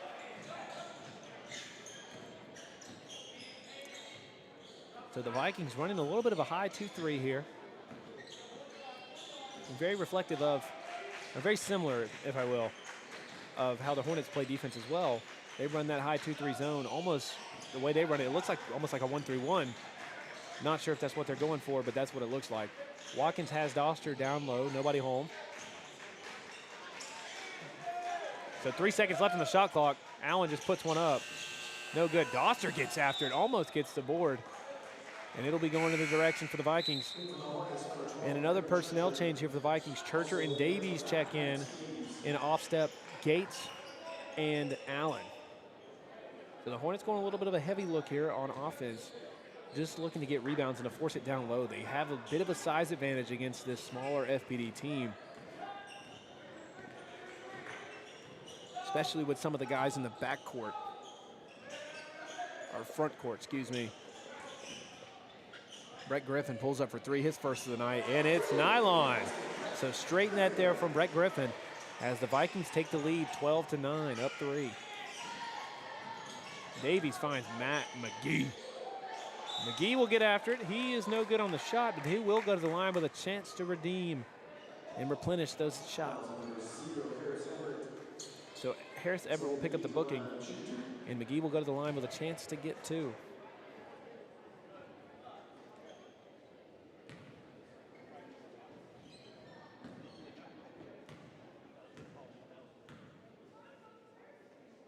So his first shot is good.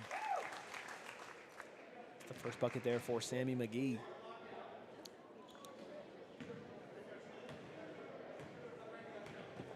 Second shot is up, and it is also good. So that's 2 for McGee. He gets back the 2 that he missed on that layup. So 11-12, 1-point lead for the Vikings.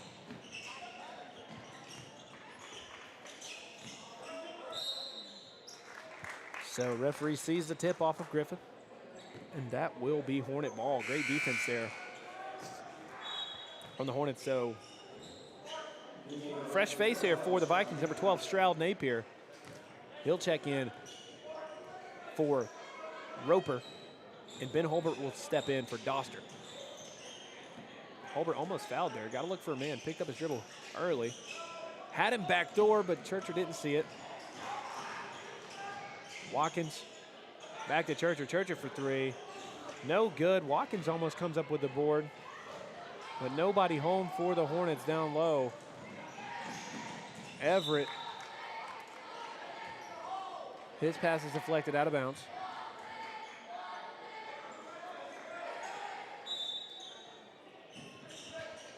Brett Griffin, corner.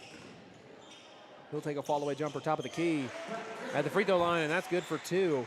14-11, 39 seconds left to go in the first quarter. Watkins being guarded closely by Everett. He gets past. He'll take it, tries to swing it corner to McGee. That'll be underneath. Off Griffin.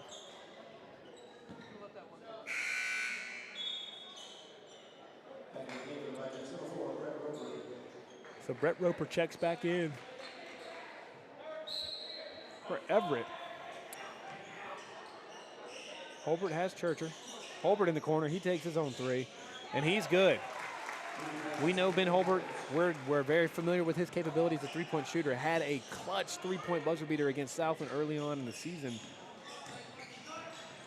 to get a big win for the Hornets, as that pass from Gleaton leads to a bucket from Griffin. Griffin to Gleaton here. Watkins finds Churcher. Churcher, nobody home. He goes up for 2, no good. And that will be the end of the first period. The Vikings lead by 2, 16-14. Looking to be a great first half of basketball and a great game of basketball. So that will conclude the first quarter. 2-point lead for the Vikings. We'll be right back on Middle Georgia Sports Live.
We're back here at the MAC here, getting ready to end the first half here. 16-14, the Vikings have put the pressure on, and they're up 2 early on in the first half, second quarter.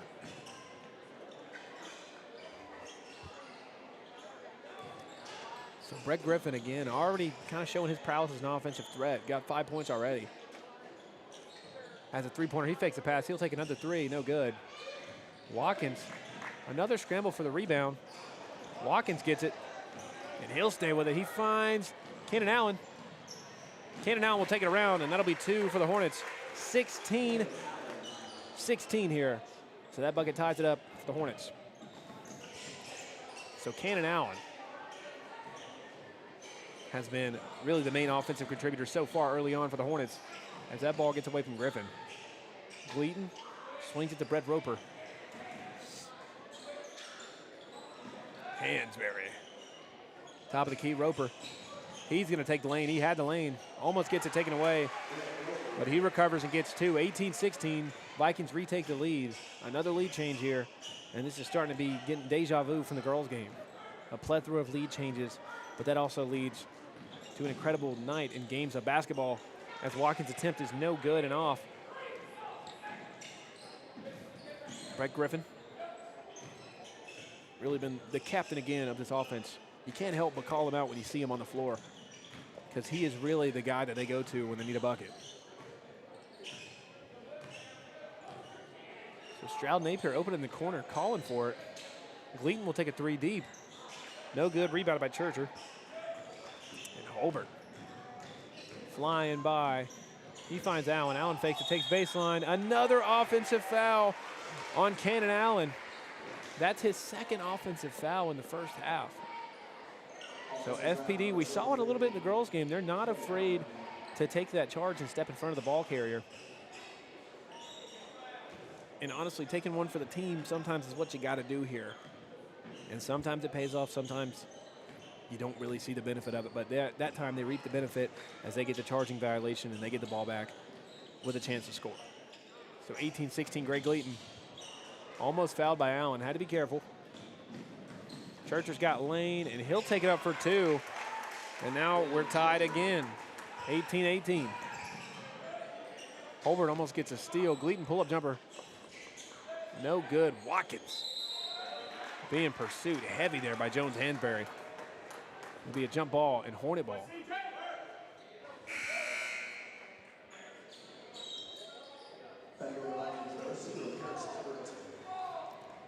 So we see here this high 1-3-1 press here from the Vikings. But we'll get another look at it when they come back out from the break as Greg Nick signals a timeout for his team. And we'll be right back as they take a break. We'll be back on Middle Georgia Sports Network.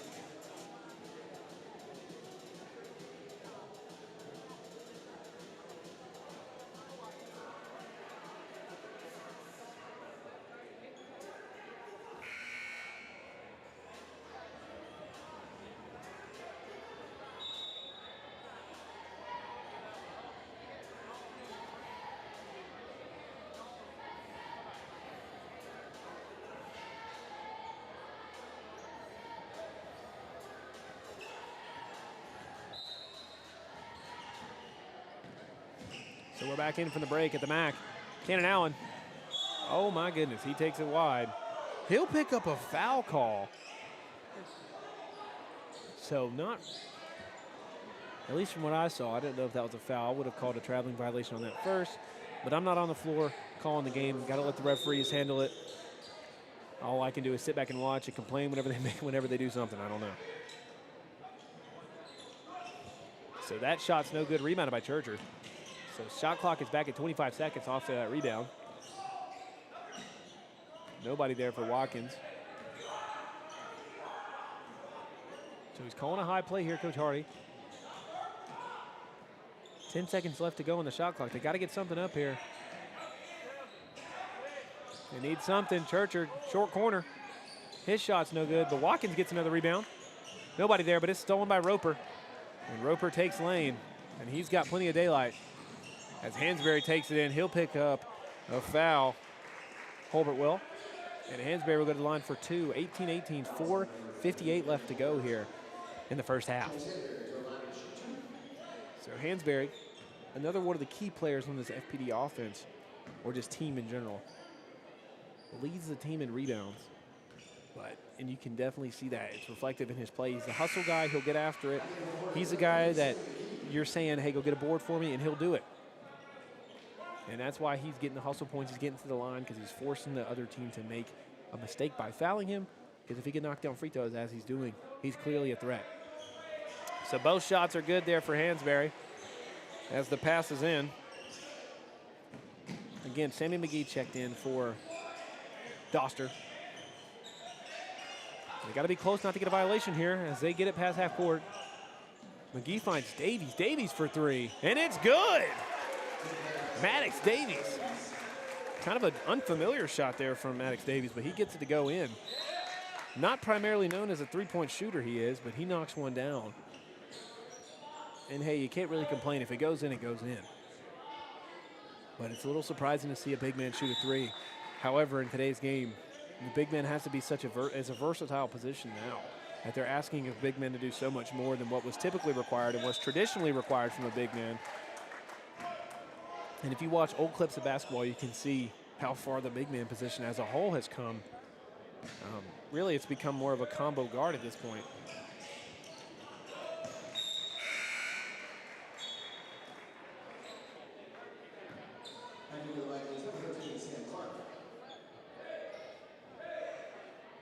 So Clark will check in for the Vikings.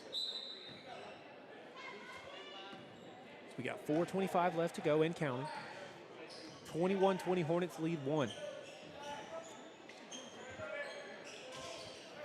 Brett Griffin inside, no good. Rebounded by McGee. They'll settle it. Watkins guarded close by Everett.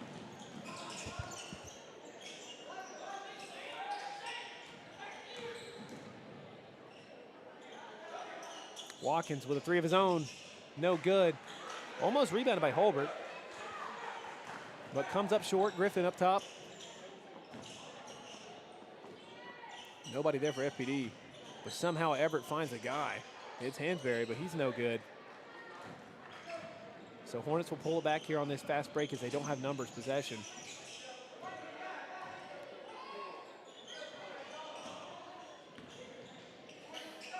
Holbert with another three, he's off. But McGee gets a rebound. Watkins says, let me take one, please. And he will, but he'll fall short. And Hansberry, again, mentioned his rebounding ability, and he picks up another big, tough rebound there. Brett Griffin gets by his man. No good. Another shot won't fall. That's another possession without a basket.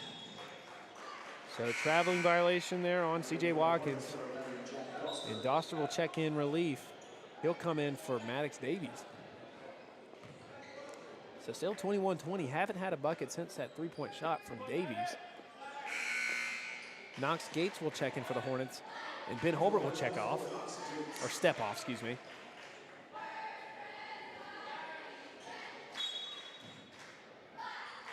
So Gleaton up top.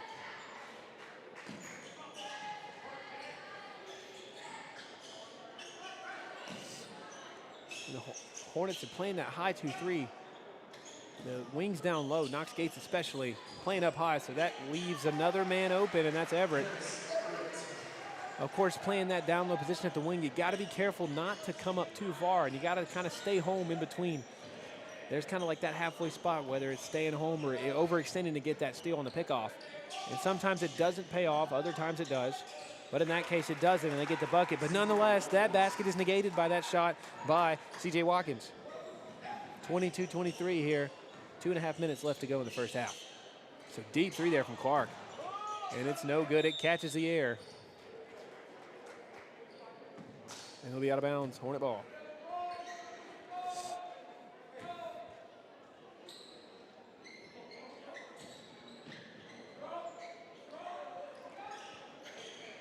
So they got time. Watkins being guarded closely by Gleaton. Gleaton will pick up a defensive foul. So that'll be his second foul he'll pick up. So Brett Roper will come in for Gleaton. Also want to remind you guys to stay safe out there. If you guys are sick, just stay at home. There is a bit of a crud going around. It's been kind of affecting everybody around the middle Georgia area, at least where I'm at. A lot of people have been getting sick. A lot of people have been catching some kind of crud, whether it be the flu or COVID, whatever it is. Just, you guys stay safe, wash your hands. I mean, do whatever you need to stay safe, stay healthy. 2026, new year, new me. It's hard to be a new me when you're sick. But nonetheless, stay healthy, recover, rest when you need it. And when you're given a break, take it, because you don't get a lot of them. So 2:03 left to go here at the MAC. Roper drives in. Doster does a great job. So it's going to be a carry there on Sam Clark. course, he'll express some discontent and some disagreement with the referee. But the referee sees what he sees, and he calls what he calls.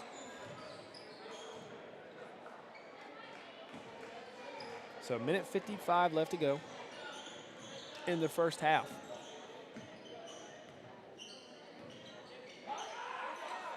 So Coach Hardy was desperately yelling at his guys to make the cut there. Watkins had him on the cut. Must have been a little bit of miscommunication there because Watkins had the lane. Had he taken that cut sooner, didn't hesitate. But even so, it'll be underneath for the Hornets as they set up an inbound play, inbound look here to get it easy too. So go ahead and throw it back to Watkins. So they got a good bit of looks here. Gates finds Churcher. Churcher passes into Meade, get it swatted away. Everett. No foul. Oh, late foul call there on Watkins. And Henry Everett will go to the line for 2. Harris Everett.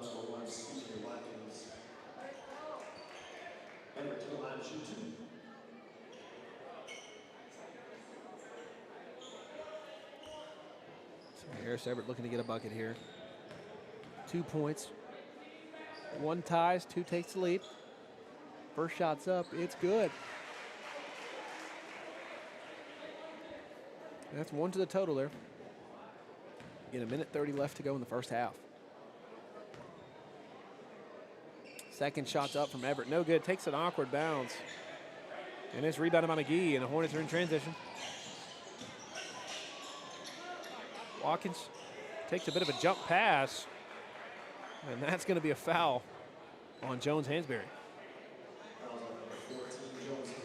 So he'll take another foul.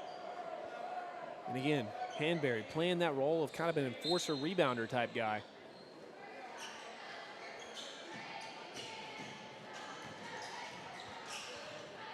.20 seconds to go on the shot clock. 1:10 left remaining in the first half. Watkins has a 3. He'll take this shot. It's good, and that's 3. 26-23, great shot there from C.J. Watkins. So great defense there from McGee. And Everett will take a step out of bounds. Tried to evade the referee's vision, but he does not.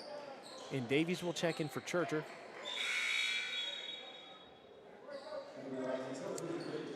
About 55 seconds left. Greg Gleaton checks back in. He's in foul trouble, so he's got to be careful. Has to be cautious.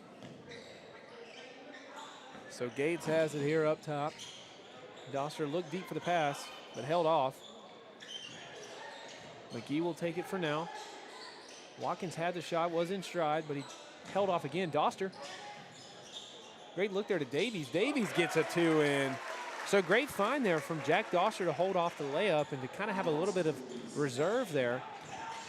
Brett Griffin takes lane. And again, he's showing why he's the leading scorer for the Vikings offense. Give it to Breck, and he'll put you one in the bucket. So a double dribble call there on Watkins. Was it a double dribble? Was it not? I'm not really sure. That's kind of up to the interpretation of the referees, I guess. So 15 seconds and counting left to go in the first half. Hornets lead by 3, 28-25. And what so far has been a great first half of basketball. And McGee will draw the foul. Or he'll give the foul. He's always going to give the foul. And Griffin will draw the foul, and he'll go to the line.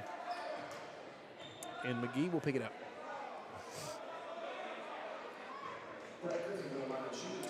So Griffin at the line again for 2.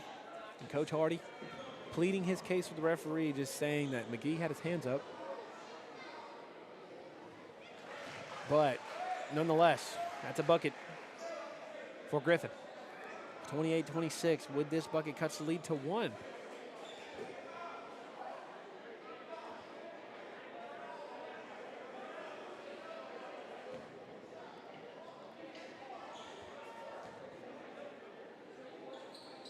His second one is good as well. So about 5 seconds left. Maddox Davies pull-up jumper. No good. And that's going to conclude the first half of basketball. The Westfield Hornets up 1, 28-27 here at the MAC in Macon, Georgia at FPD. And we will be back for a second half coverage of basketball here on Middle Georgia Sports Live.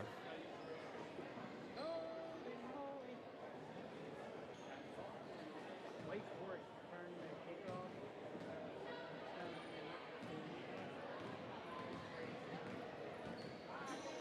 Like Mississippi State started out on a good drive and they got down to like the goal line, and then they ended up kicking a field goal. And then they kick it off to Wake Forest, and Wake Forest returned it for a touchdown. Crazy. All right, you two, stop playing hands. All right, you two, stop playing hands. Stop playing handsies, you two, okay? Exterior illumination.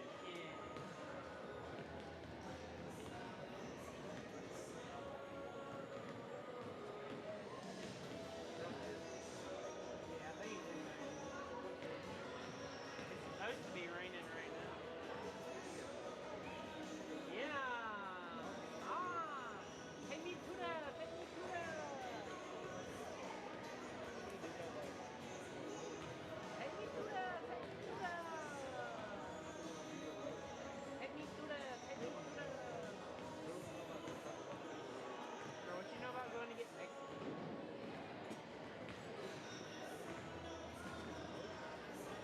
Not Taco Bell.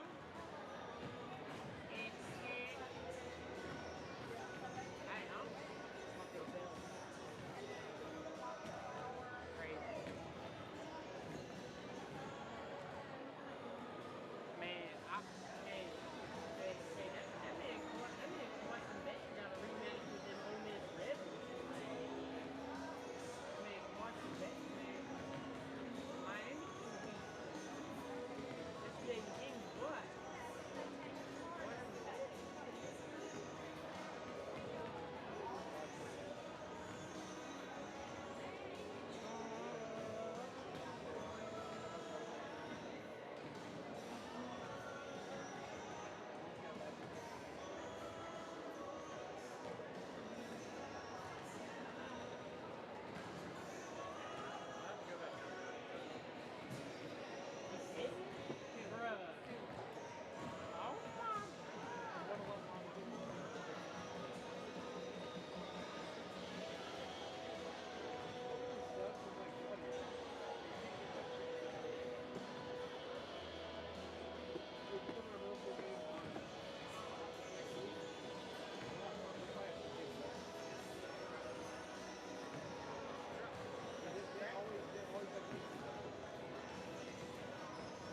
That's crazy. They recruit them all. Oh, yeah.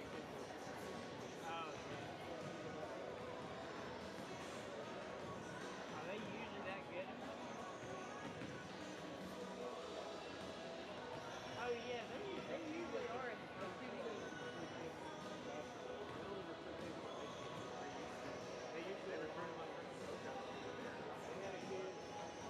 when he left. How much money did they have?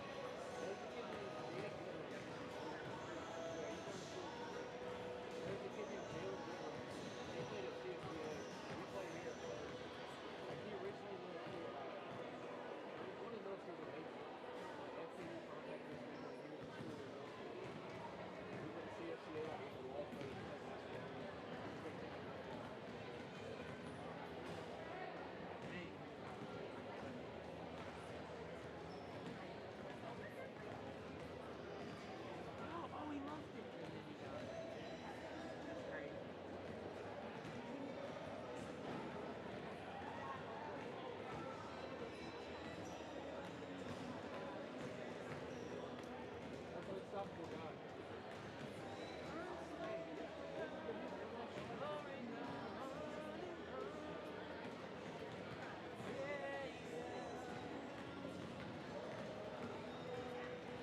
Oh, dude, I'm so tired, man.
like this, like the refs basically, like it didn't come down to a call from the in those in that Tennessee game.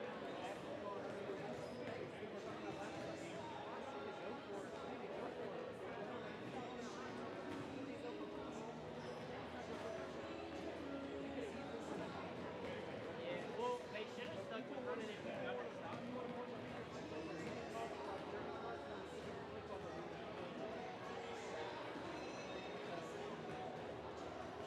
Yeah, then he just kept running it with gunners, and then he probably would have scored because he got like 3 or 4 yards on that first run, his first and goal, and then bada bing, bada boom, they would have had the lead. They probably would have still given up the touchdown though after that. Man, I guarantee you they still would have given up the touchdown. Ole Miss would have. He's not, but he's actually a lot better of a runner than I would have thought. Who? Yeah.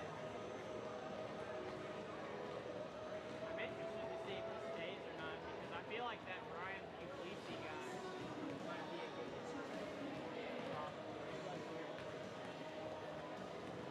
He probably is. But hey, what do you know about that that one guy, Perry?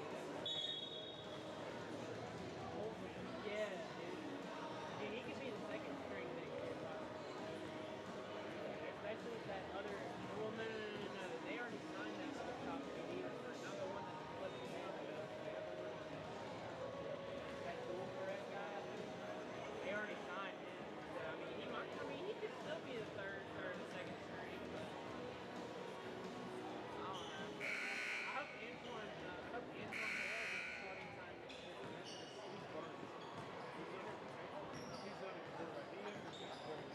Oh, he did? I didn't even know that. That's crazy though. He was Memphis' highest ever recruit though.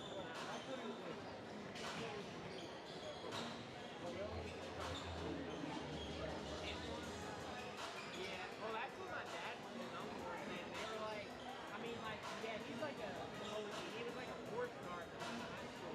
But like, he wasn't really like all that, man. Like, he wasn't really as much of a using his legs. He should have been.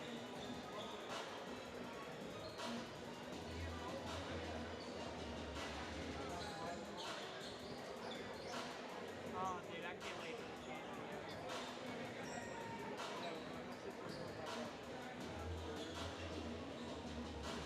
Uh-oh, is he going to the wall? He said he's going with a girl or a boy.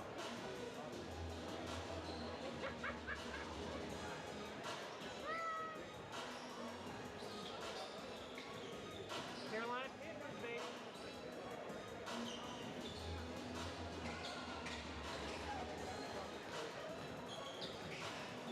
What?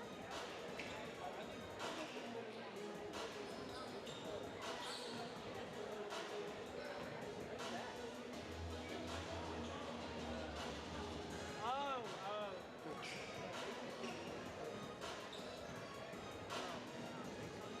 I forgot y'all were talking before.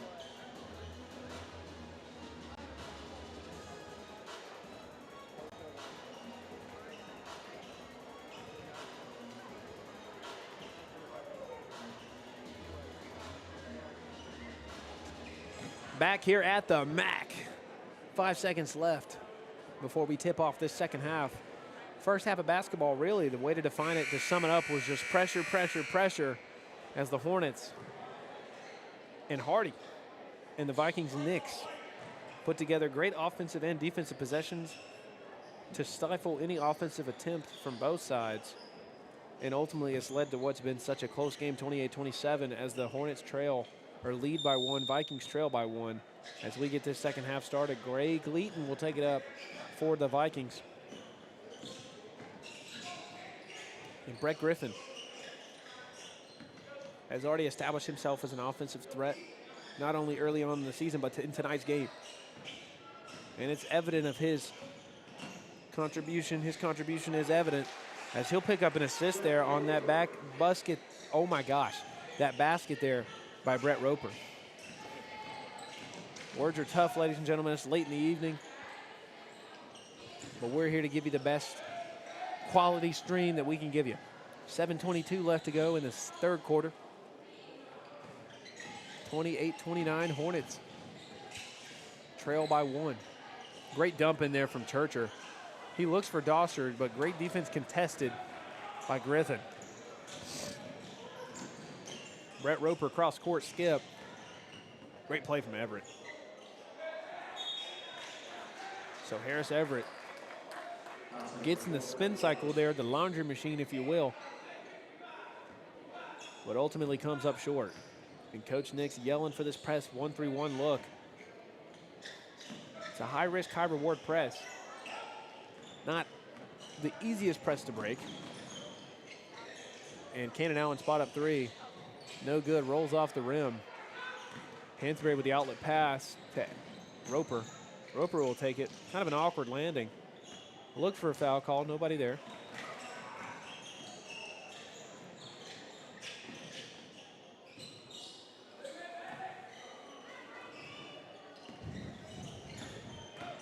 Cannon Allen takes lane, gets blocked. Still, no one is, other than that 2-point attempt there in make by Roper, no other basket has been scored. Oh my goodness, Hansberry for 3, and that's good. Jones-Hansberry, a little bit of an awkward release there, but nonetheless, it goes in for 3, and that extends the Viking lead to 4.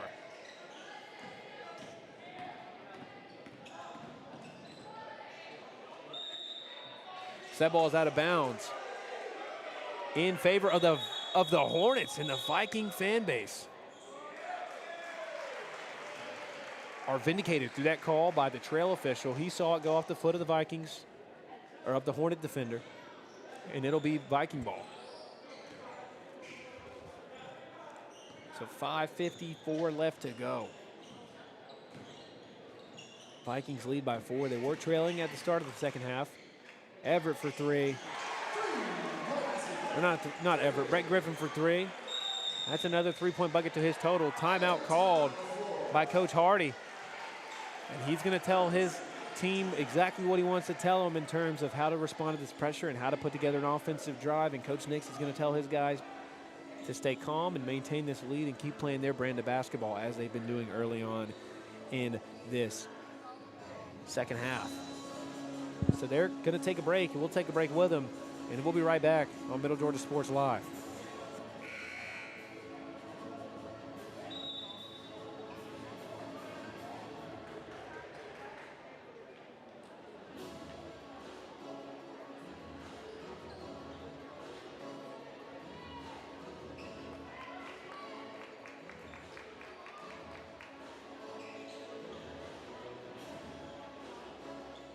Back here at the MAC. Hornets trail 28-35. They're down 7. As the Vikings have applied pressure early on, and they've taken advantage of it and capitalized on the many opportunities they've had. So 10-second violation there on the Hornets. Coach Hardy expressing a little bit of frustration as the ball seemed to have passed half court before the 10-second violation was called. But again, the referee will call it how he sees it, and he saw it as a violation. Wheaton gets in the way of Roper. Great feed there from Hanberry. Wheaton tries extra effort, no good. Holbert will take lane. He's got Davies. Davies looked to draw the foul there on Hanberry, but nobody there. And Everett, Henry Everett, picks up a big and one there off of Braden Churcher's foul. Or Harris Everett, I keep getting his name wrong. 5:04 left to go, and he'll go to the line to get a 3-point opportunity here and to increase his lead to 10. Maddox Davies and Cannon Allen will step off. In steps C.J. Watkins and Sammy McGee.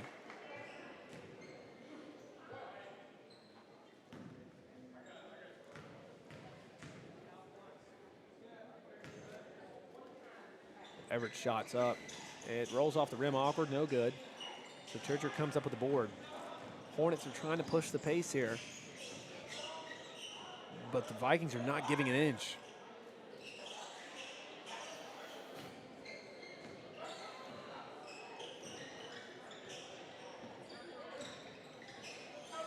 Holbert got the lane. He beats his man off the dribble, and he's just blocked by Gray Gleaton.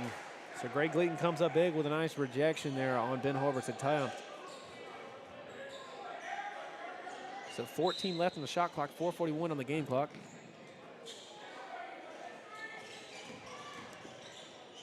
Doster dribbles hard. He finds Holbert.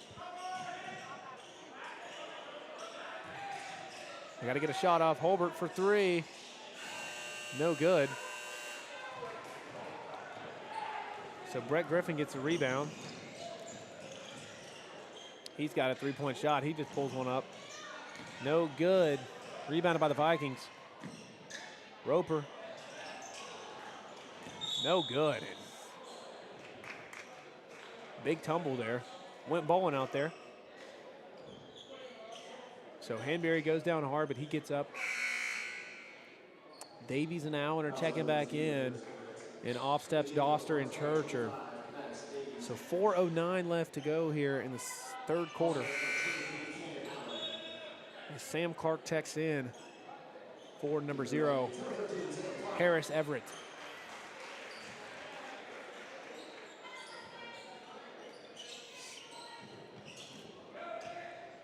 One thing the Vikings have done a great job at, and we've seen it time and time again throughout this game, is just being able to recover on these long skip passes, especially the way the Hornets run their offense. They kind of rely on the defense making mistakes on recovering in terms of throwing these skip passes. They kind of rely on the defense being flat-footed and being caught off guard, but FPD is not giving an inch on defense. They're not letting anything easy through. Cannon Allen is going to draw a foul on that steal attempt, and Hanbury goes down hard. He'll get back up. Allen will get his third foul tonight, so he's got to be careful, in foul trouble already.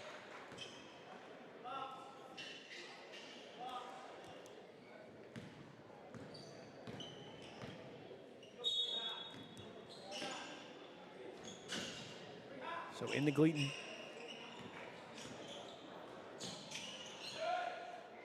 Almost taken away there by Allen. And Brett Griffin. Allen's got it. He's just going to take the rim. That's how Cannon Allen plays. He's a physical basketball player. He'll take it to the rim any chance he gets. And he'll draw two. As Hanbury picks up the foul, and he'll go to the line. Cannon Allen for two. Cannon Allen to the line, shoot two.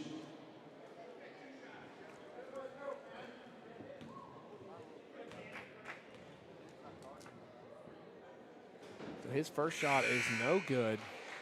And that's something that's plagued the Hornets in multiple games this year. Most notably in the Tift area game, they missed double-digit free throws. And ultimately, they ended up coming up short in that game due to the missed free throws and the fact that on the opposite side, the other team made their free throws. And it was just kind of a perfect storm for the opposing team. And so far tonight, unfortunately, the Hornets have come up short a little bit in the free throw column. But they've been able to counteract that with just intense pressure and constant drives to the bucket. But again, every chance you get to make free throws, you got to knock them down. Free throws are free. As Brett Griffin fires a deep pass there, McGee tries to recover. Almost gets it.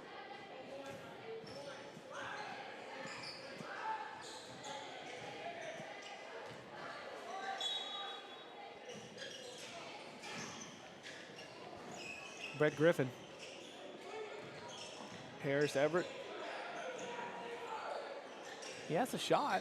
Swings it corner. Brett Griffin takes baseline. He'll draw a foul, and he'll go to the line again for two.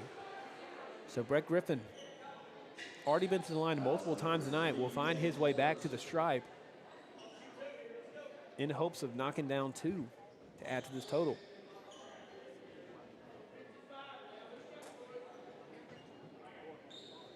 Brett Griffin, shoot two.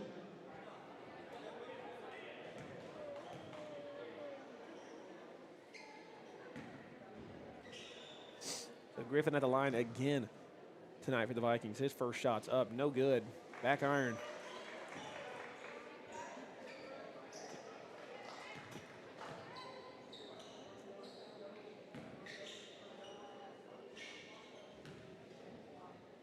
Second shot's up from Griffin. He's 0 for this time. From the stripe, Watkins takes it. He had a man over the top, doesn't find him. He waits and holds off on it. He'll get fouled hard by Griffin, I believe.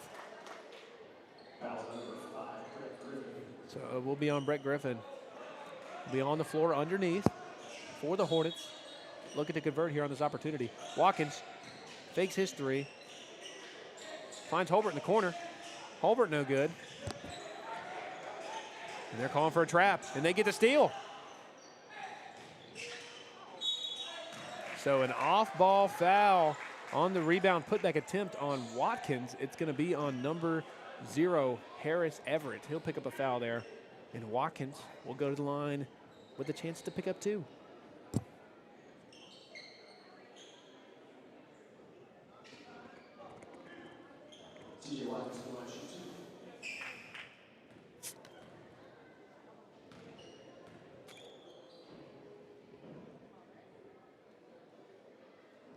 So Watkins' first shot is up and good. So Stroud Napier will come in for Harris Everett, who seems to be a little bit of discomfort on the sideline. Steps off holding his elbow as the Hornets look to apply pressure here after that free throw make. Got to be careful not to foul. Greg Gleaton just dishes to the corner. They're going to swing it around. Great ball fake there from Roper. Gleaton for 3. It's good. So great ball movement there from the Vikings to counteract those 2 points put in by Watkins from the line. Holbert fakes it. Nice fake from McGee. And Holbert responds, says, I'll give you one better. And he gets a 3-point bucket in. So 34-40, lead is cut to 6 for the Vikings. And the Hornets applying pressure here deep. Maddox Davies got to do a good job of staying home here. Gleaton fakes the pass. Davies gets the board. And the Hornets are in pursuit for the basket. Holbert, another 3. He's off. Davies with the board, no good. Gets tipped away. McGee gets it. He'll get the foul, and he'll go to the line for 2. 34-40 with a chance to cut the lead to 4. Sammy McGee steps to the line.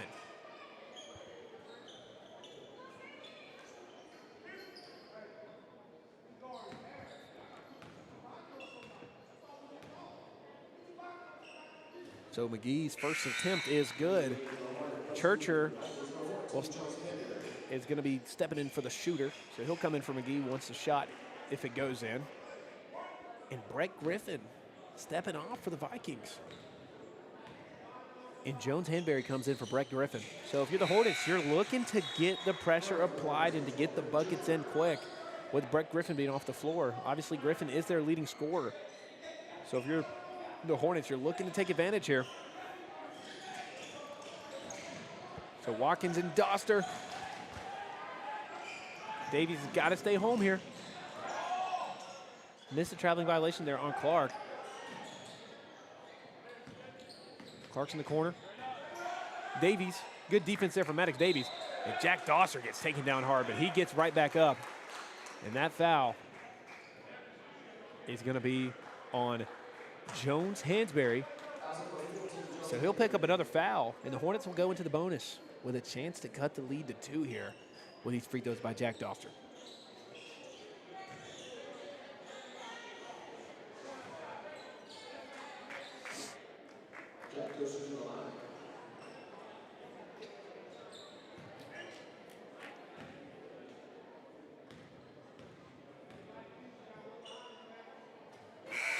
So Doster, his first attempt is good. So Brett Griffin will check back in for Hanberry. Hanberry will take a step off, and Griffin will check in relief. Doster's second shot is up, no good. So they're looking to stay up. They got numbers, FPD.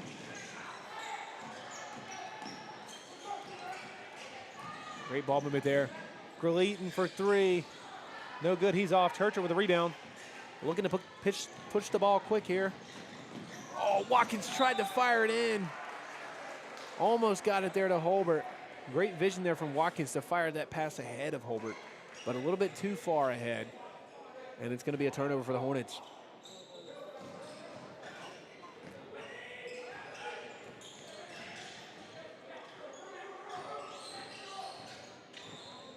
So Griffin gets it past half court.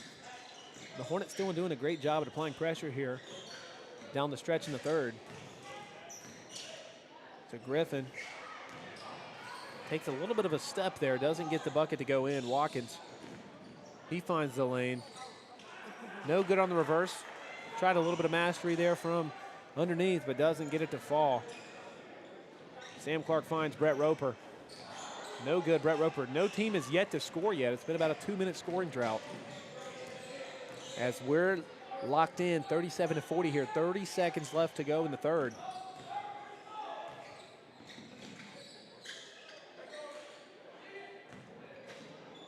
$19 seconds and counting on the shot clock. Holbert gets baseline, but he swings it back out to Davies. They got to get a shot. He finds Doster. Doster no good. Churcher on the putback, and he gets it for 2. So 39-40, 8 seconds left to go. Good pressure there from Churcher. Passes fire down to Roper. Roper's got to get a shot up. He does. And he gets it to fall. Big shot there from Brett Roper. 39-43. The lead was 2. Now it's cut and increased to 5. As we head into the fourth quarter here on Middle Georgia Sports Live, the Vikings lead 43-38, or 39, excuse me.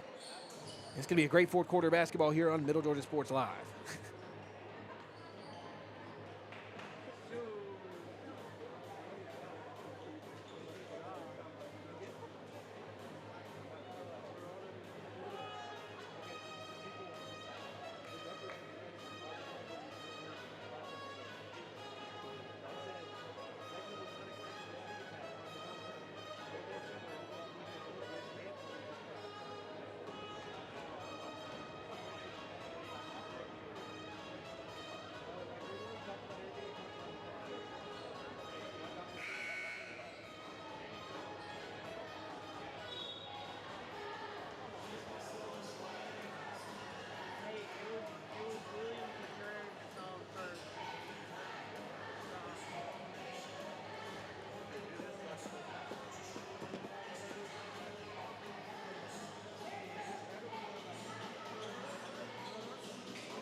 Back here at the MAC. Getting ready for a great fourth quarter of action. The Hornets trail 39-43. The Vikings lead by 5. Or by 4, excuse me. And that pass in is stolen by Roper. He had a big 3 to end the quarter. He's looking to add to his total. So Sam Clark finds. Sam Clark in the corner. A big 3, kind of a rainbow shot. Had a lot of arc on that, but that goes in. So this lead is increased to 7 for the Vikings.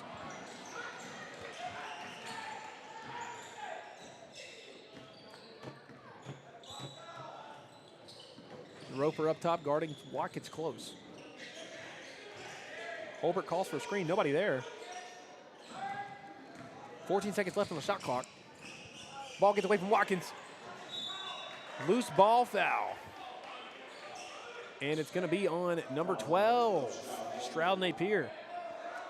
So 7:12 left to go in the fourth.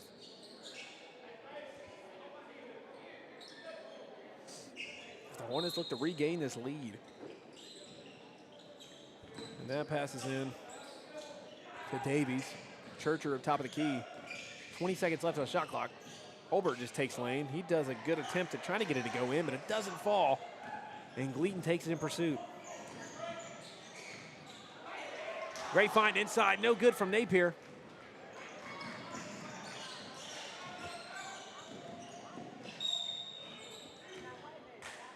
So he'll get fouled. C.J. Watkins.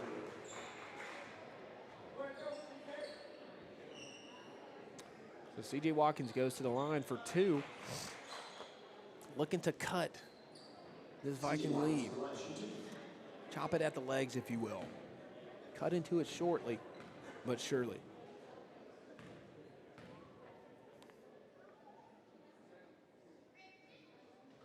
So Watkins' first shot is up, and it is good. So now the lead is cut to 6.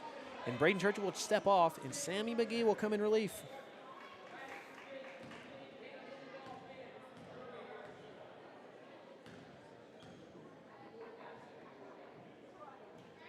So Watkins' second shot is up, no good. Davies gets the rebound, but there's a scuffle, and it's gonna be a foul call. All right, so there's a foul call there from the referee. I thought it was a jump ball, but again, the referee sees different than what we see from up here from our angle. The referee has a good angle. He's on the court directly into the play. Of course, a little bit of disagreement from the side of FPD. And a traveling violation on the Hornets. So 6:42 left to go. The Hornets trail 6, 40-46.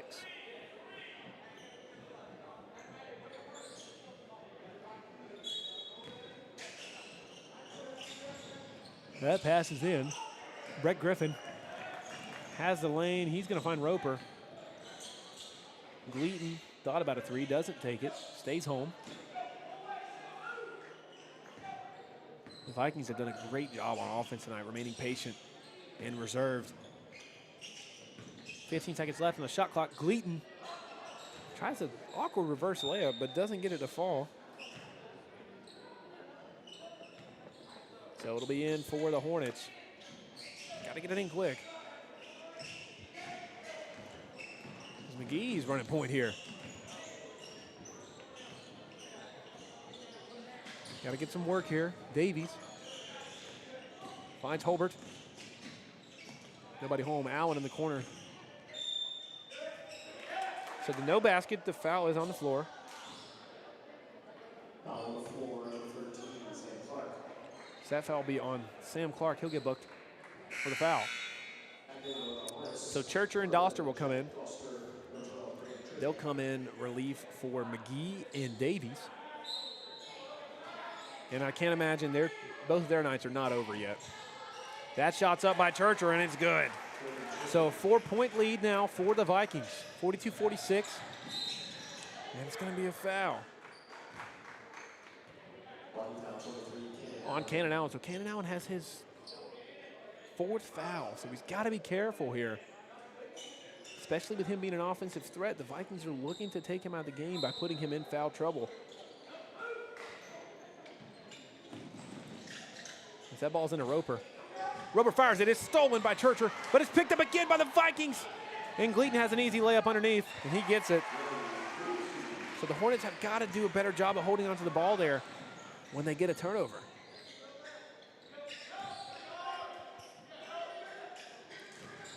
So Churcher, he takes lane himself, and he'll get it for two. The basket is good and one.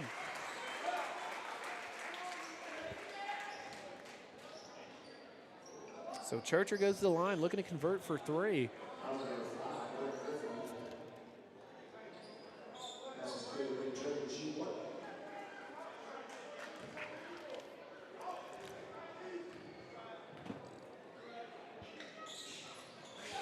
So Churcher's shot is good, 45-48. Lead is cut to three. Got to be careful not to foul. C.J. Watkins gets a steal. He's got a 2-on-1. He gets the and one. C.J. Watkins gets fouled by Ryan Roper on the way up. And C.J. Watkins with a chance to tie it here as he takes his way and makes his way to the stripe. So McGee comes in for Cannon Allen. Cannon Allen is in foul trouble, has four.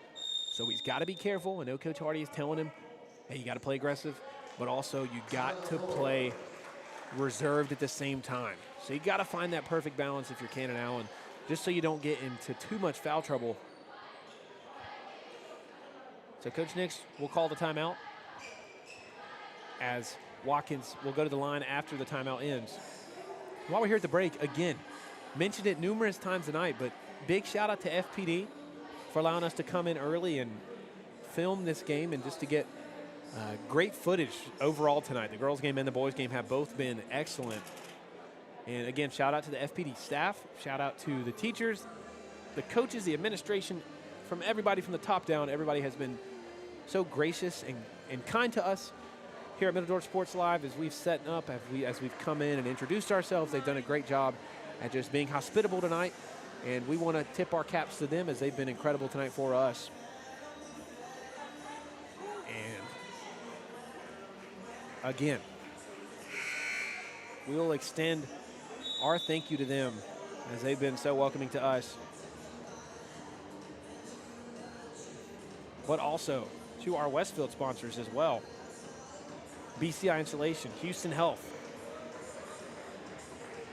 the Westfield Booster Club, and to all the FPD fans watching, thank you for tuning in. If you like what you see, give us a subscribe on YouTube. Follow us on Facebook. Follow us on Instagram at Middle Georgia Sports Live. Or Middle Georgia Sports is our Instagram handle.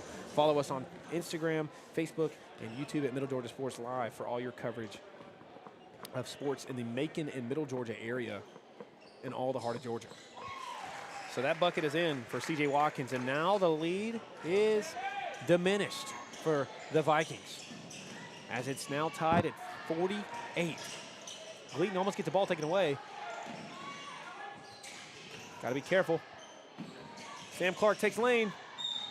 He'll draw a foul, and he'll go to the line.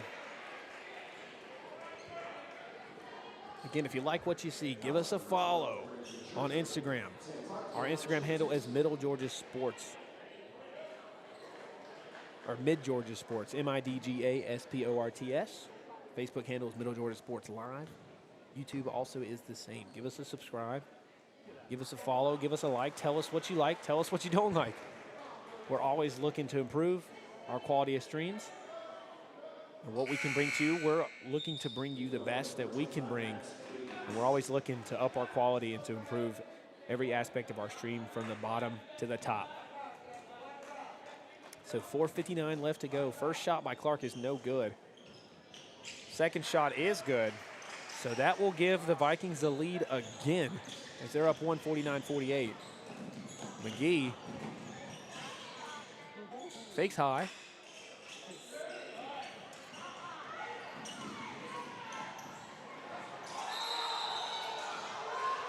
So Coach Hardy calls a timeout before the traveling violation. And the Hornets, as we see, the Westfield faithful signaling a timeout, calling whatever they can get. And Coach Hardy calls a timeout. 4:44 left to go here. We're going to take a break as they take 1-2 and talk it over. We'll be right back on Middle Georgia Sports Live.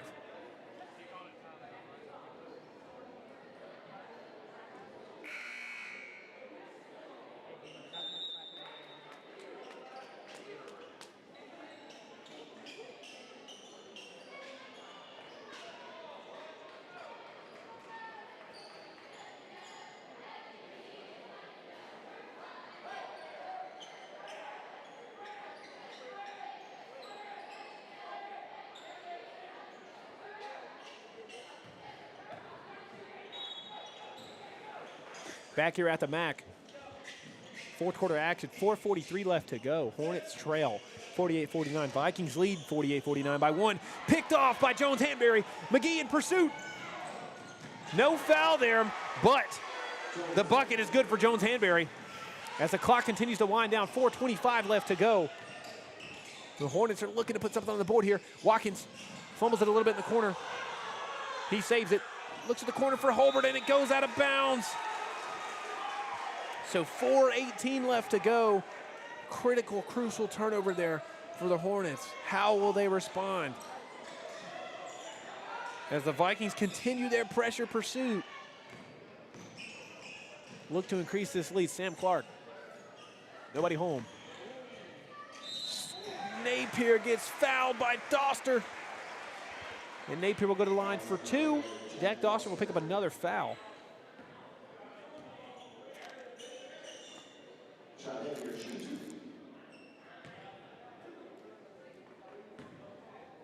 So Stroud Napier at the line for 2 here. Looking to add to this lead. His first shot's no good. So Cannon Allen and Churcher will check in for Davies and McGee. Cannon Allen, as we've already noted, has 4 fouls for the Hornets, so he's got to be careful not to get that 5th and be taken out of the game. And he is a crucial part of this Hornet team. Doster hustles after it. He gets the board. So foul call there. It'll be on Stroud Napier. Or Sam Clark, excuse me. Number 13, Sam Clark. picks up the foul, and the Hornets are now on the bonus. So Jack Doster will go to the line with a chance to cut this lead to 1 at most.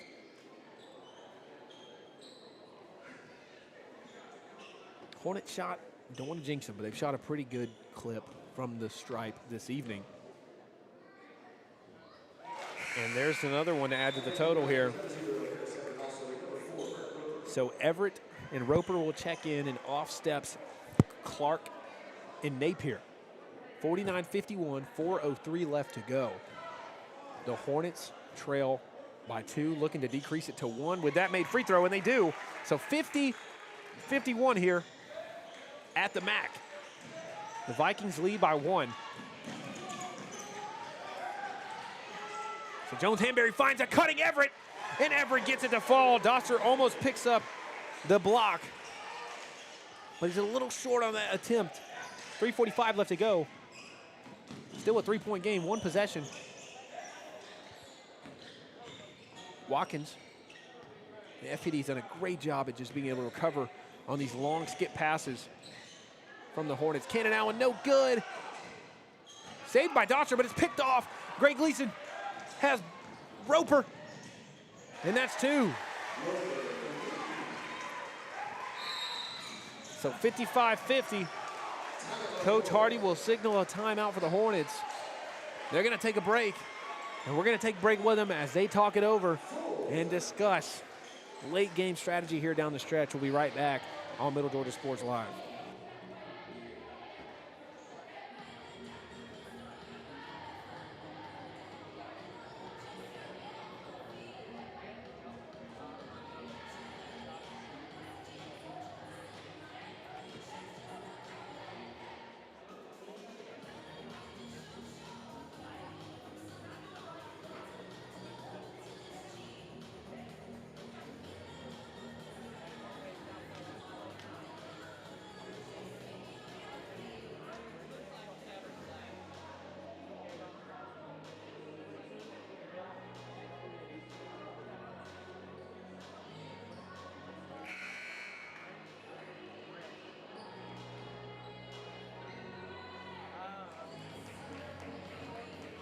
So we're back here at the MAC. 55-50, 3:18 left to go. Hornets trail 5, Vikings lead 5. 55-50. The Hornets are looking to keep the ball in their possession as they've struggled a little bit late down the stretch with holding on to it and maintaining possession on offensive attacks. So Cannon Allen will take it, and he'll pick up a defensive foul. Of course, he's got to be careful not to pick up his 5th. Nonetheless, Brett Griffin will get booked for that, and Allen will go to the line for 2 with a chance to cut the lead to 3. So Brett Griffin has 4. I believe Brett Griffin has 3 or 4 fouls. I know Hanbury has 4. So obviously Westfield is very aware of that, so they're going to force Hanbury into an uncomfortable situation where he has to foul if they have to. Of course, with him being an offensive and defensive threat, you're looking to subdue him the best you can on both ends of the floor, but really he's got a high motor. He plays with high pace, high energy, and it's reflective in the score. That's why the Vikings have the lead right now, because Hanbury and Griffin really, and their team as a whole, has just been really high.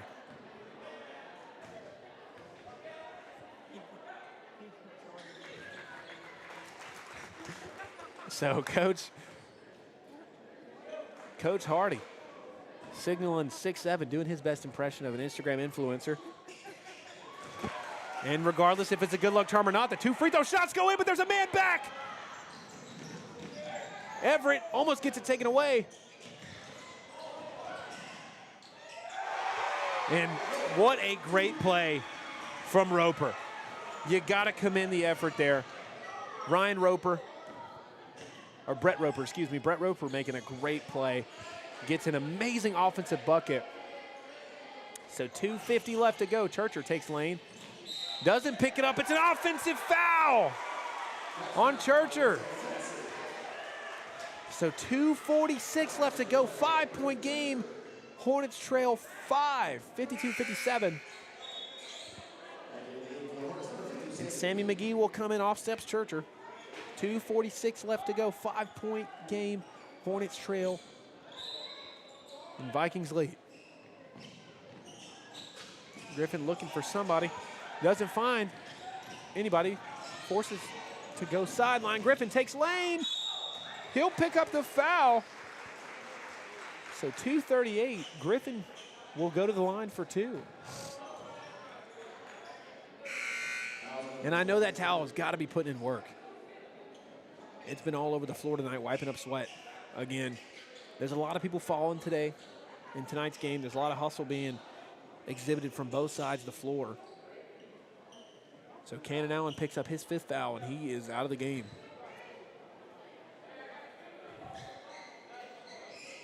So an unfortunate situation if you're Westfield. Cannon Allen picks up his 5th foul, and he's out of the game. And Maddox Davies will check in. Maddox Davies will check in for the Hornets. For Cannon Allen. And that first shot by Griffin's no good. So 2:38 left to go. Second shot by Griffin also is no good.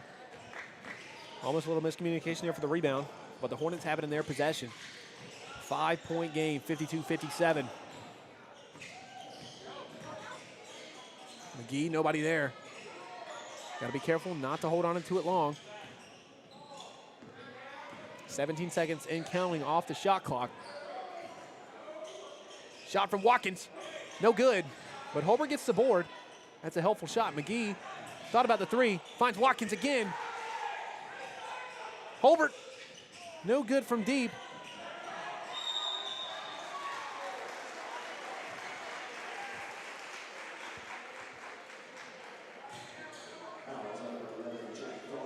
So Jack Doster picks up a foul there.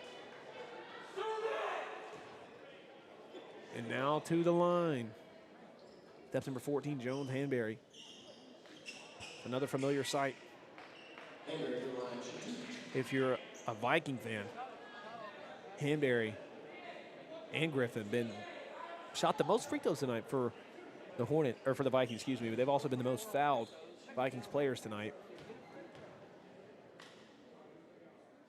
Again, Hanberry kind of has an awkward release on his shot, but you can't knock it if it goes in. It does look rather awkward in terms of basketball form, but you know, if it goes in, you got to do what works for you, and not always the textbook thing works every time. So I don't want to get blamed for the jinx there, but he does catch the air on that shot. So 2:02 left to go, 58-52. Hornets not yet out of this game, but they got to score if they want to stay in it. Holbert guarded closely by Everett.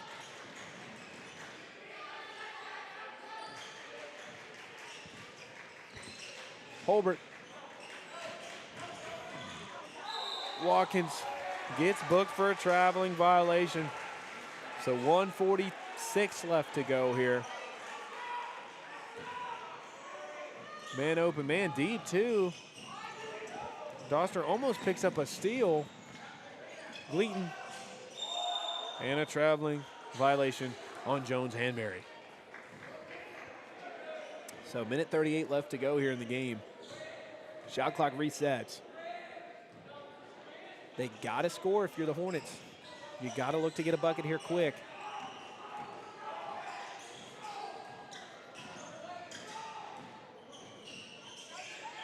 Nobody home.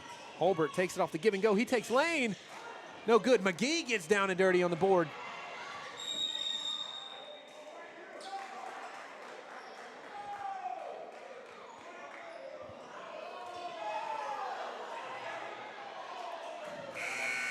So it's going to be a foul on Jones Hanberry, and Jones Hanberry picks up his 5th.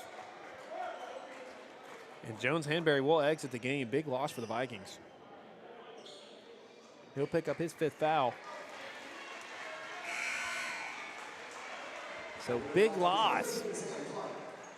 Big loss for the Vikings. And Sam Clark will check in his relief as Hanberry takes a seat for the rest of the game. And Davies' first shot's no good. So they got to be perfect here for the Hornets if you want to stay in this game. They're not out yet. but the chances of the comeback are decreasing with every passing second without a made basket. The second shot is good from Davies. That cuts the lead to 5. So they're not yet out of it yet. They got to watch the man back door, Clark. Nobody home from Everett. Timeout signal by Coach Nix. So Greg Nix will call a timeout. We'll stay here as they take the break. Again, like to mention, every week, Middle Georgia's Live, we'll have our weekly live show. If you guys follow us on Instagram, Facebook, YouTube, you'll get a notification on when that show will go live. And in order to receive all the updates, from scores to rankings, and anything in between, follow us on Middle Georgia Sports Live on YouTube, Middle Georgia Sports on Instagram, and Middle Georgia Sports Live on Facebook for all your coverage of sports throughout Middle Georgia, Macon, and the Houston County area in the heart of Middle Georgia. And again, if you're tuned in, thank you for joining us in what's been a great night of basketball. Again, shout out to FPD, the athletic department, the administration, the teachers, the workers, the concession stand, for everybody from the top to the bottom. Thank you for all that you've done and your hospitable and gracious attitude towards us. We greatly appreciate it here at Middle Georgia Sports Live. As Griffin takes it in. Little spin move, tries to draw a foul, but nonetheless, he'll get a bucket. So a minute left. Ball almost gets away from Holbert. 7-point game. McGee takes lane for 2. So great bucket there from McGee. And Coach Hardy will signal a timeout there. As 51 seconds left to go on the clock. Coach Hardy will talk it over with his team. And we'll take a break, and we'll be right back on Middle Georgia Sports Live.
Back here at the MAC. 51 seconds left to go here in Macon, Georgia at FPD. And that ball's out of bounds.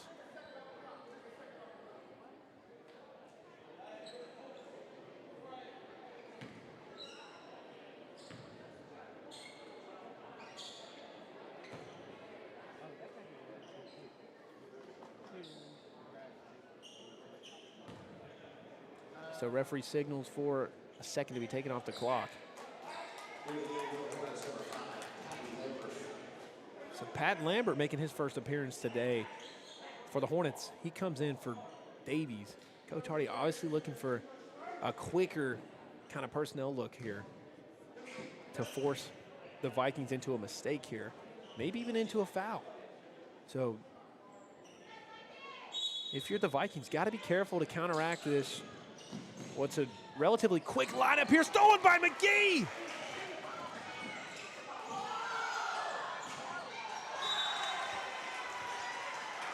So McGee gets the steal, but none of that is, all of that is negated by the fumble ball by Lambert. There's nobody there, nobody there. And Coach Nix sees the pressure, he'll call timeout. And we're gonna stay here as they take a break. We'll stay right here on Middle Georgia Sports Live. So Coach Nix will talk it over with his team. It's a full timeout. They'll talk it over. And if you're Coach Nix, you got to tell your guys to calm down here in this situation. You have the lead. You're up 5. There's 43 seconds left, so you still have a little bit of room to work with. But if you're the Hornets, you got to up the ante in terms of pressure. And obviously, it paid off for him there. McGee got the picked-off pass. It wasn't the offensive possession they wanted as it resulted in a turnover. But if you're Coach Hardy, you're obviously encouraged by that because your defense is willing to make that extra risk and to pick off that pass, to jump a lane. And eventually it's going to work out, and you'll get a bucket, and you'll reap the benefits of your work. So the Hornets are on the floor. They're ready to go as Coach Nix and his Vikings, they reemerge onto the court looking to maintain this lead and to break this Hornet press that is ever so efficient so far as it's been applied and put into work here. So 43 seconds left. Brett Griffin set to inbound it. Almost picked off by Doster. So now the Vikings are moving. They're humming. They got to stay up. Ben Holbert has got to play pressure here. Got to be careful not to foul. Brett Griffin had a 3 for his taking. So he is going to go to the line. Brett Griffin.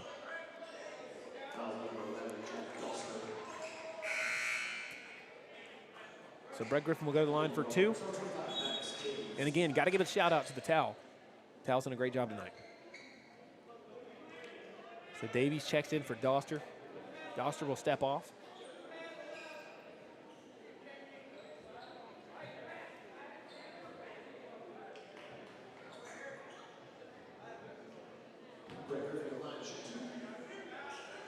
So Brett Griffin at the line for 2, looking to extend this lead to 7 at the most. So he'll knock that first one down. 61-55, 6-point lead here now for the Vikings. 31 seconds left to go. And if you're the Hornets, you're looking to score quick. You got 31 seconds left. You don't want this game to get out of hand. So you got to look for something quick here. McGee with the board. They got to push the tempo here. They got to get a bucket if you're the Hornets. Watkins takes lane. Lefty no good. He's off. And Gleaton with the rebound. And most likely, that's probably going to spell the end for the Hornets. I don't want to jump the gun too quick. But the game is never over yet. 55-61, 6-point game. As Harris Everett steps to the line for 2 shots that could potentially be the dagger. So his first one is good. That increases the lead to 7. Now a 3-possession game. So really the Hornets are kind of in a rough spot here.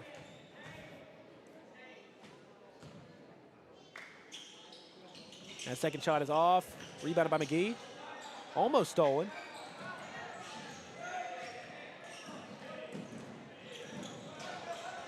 They got to score quick here. So it's short and it's off. And that's going to be the end of the game. Clock is still at 2 seconds, but that's going to spell the end for the Hornets. Again, you don't want to 62-55. So that is going to be the end of the game.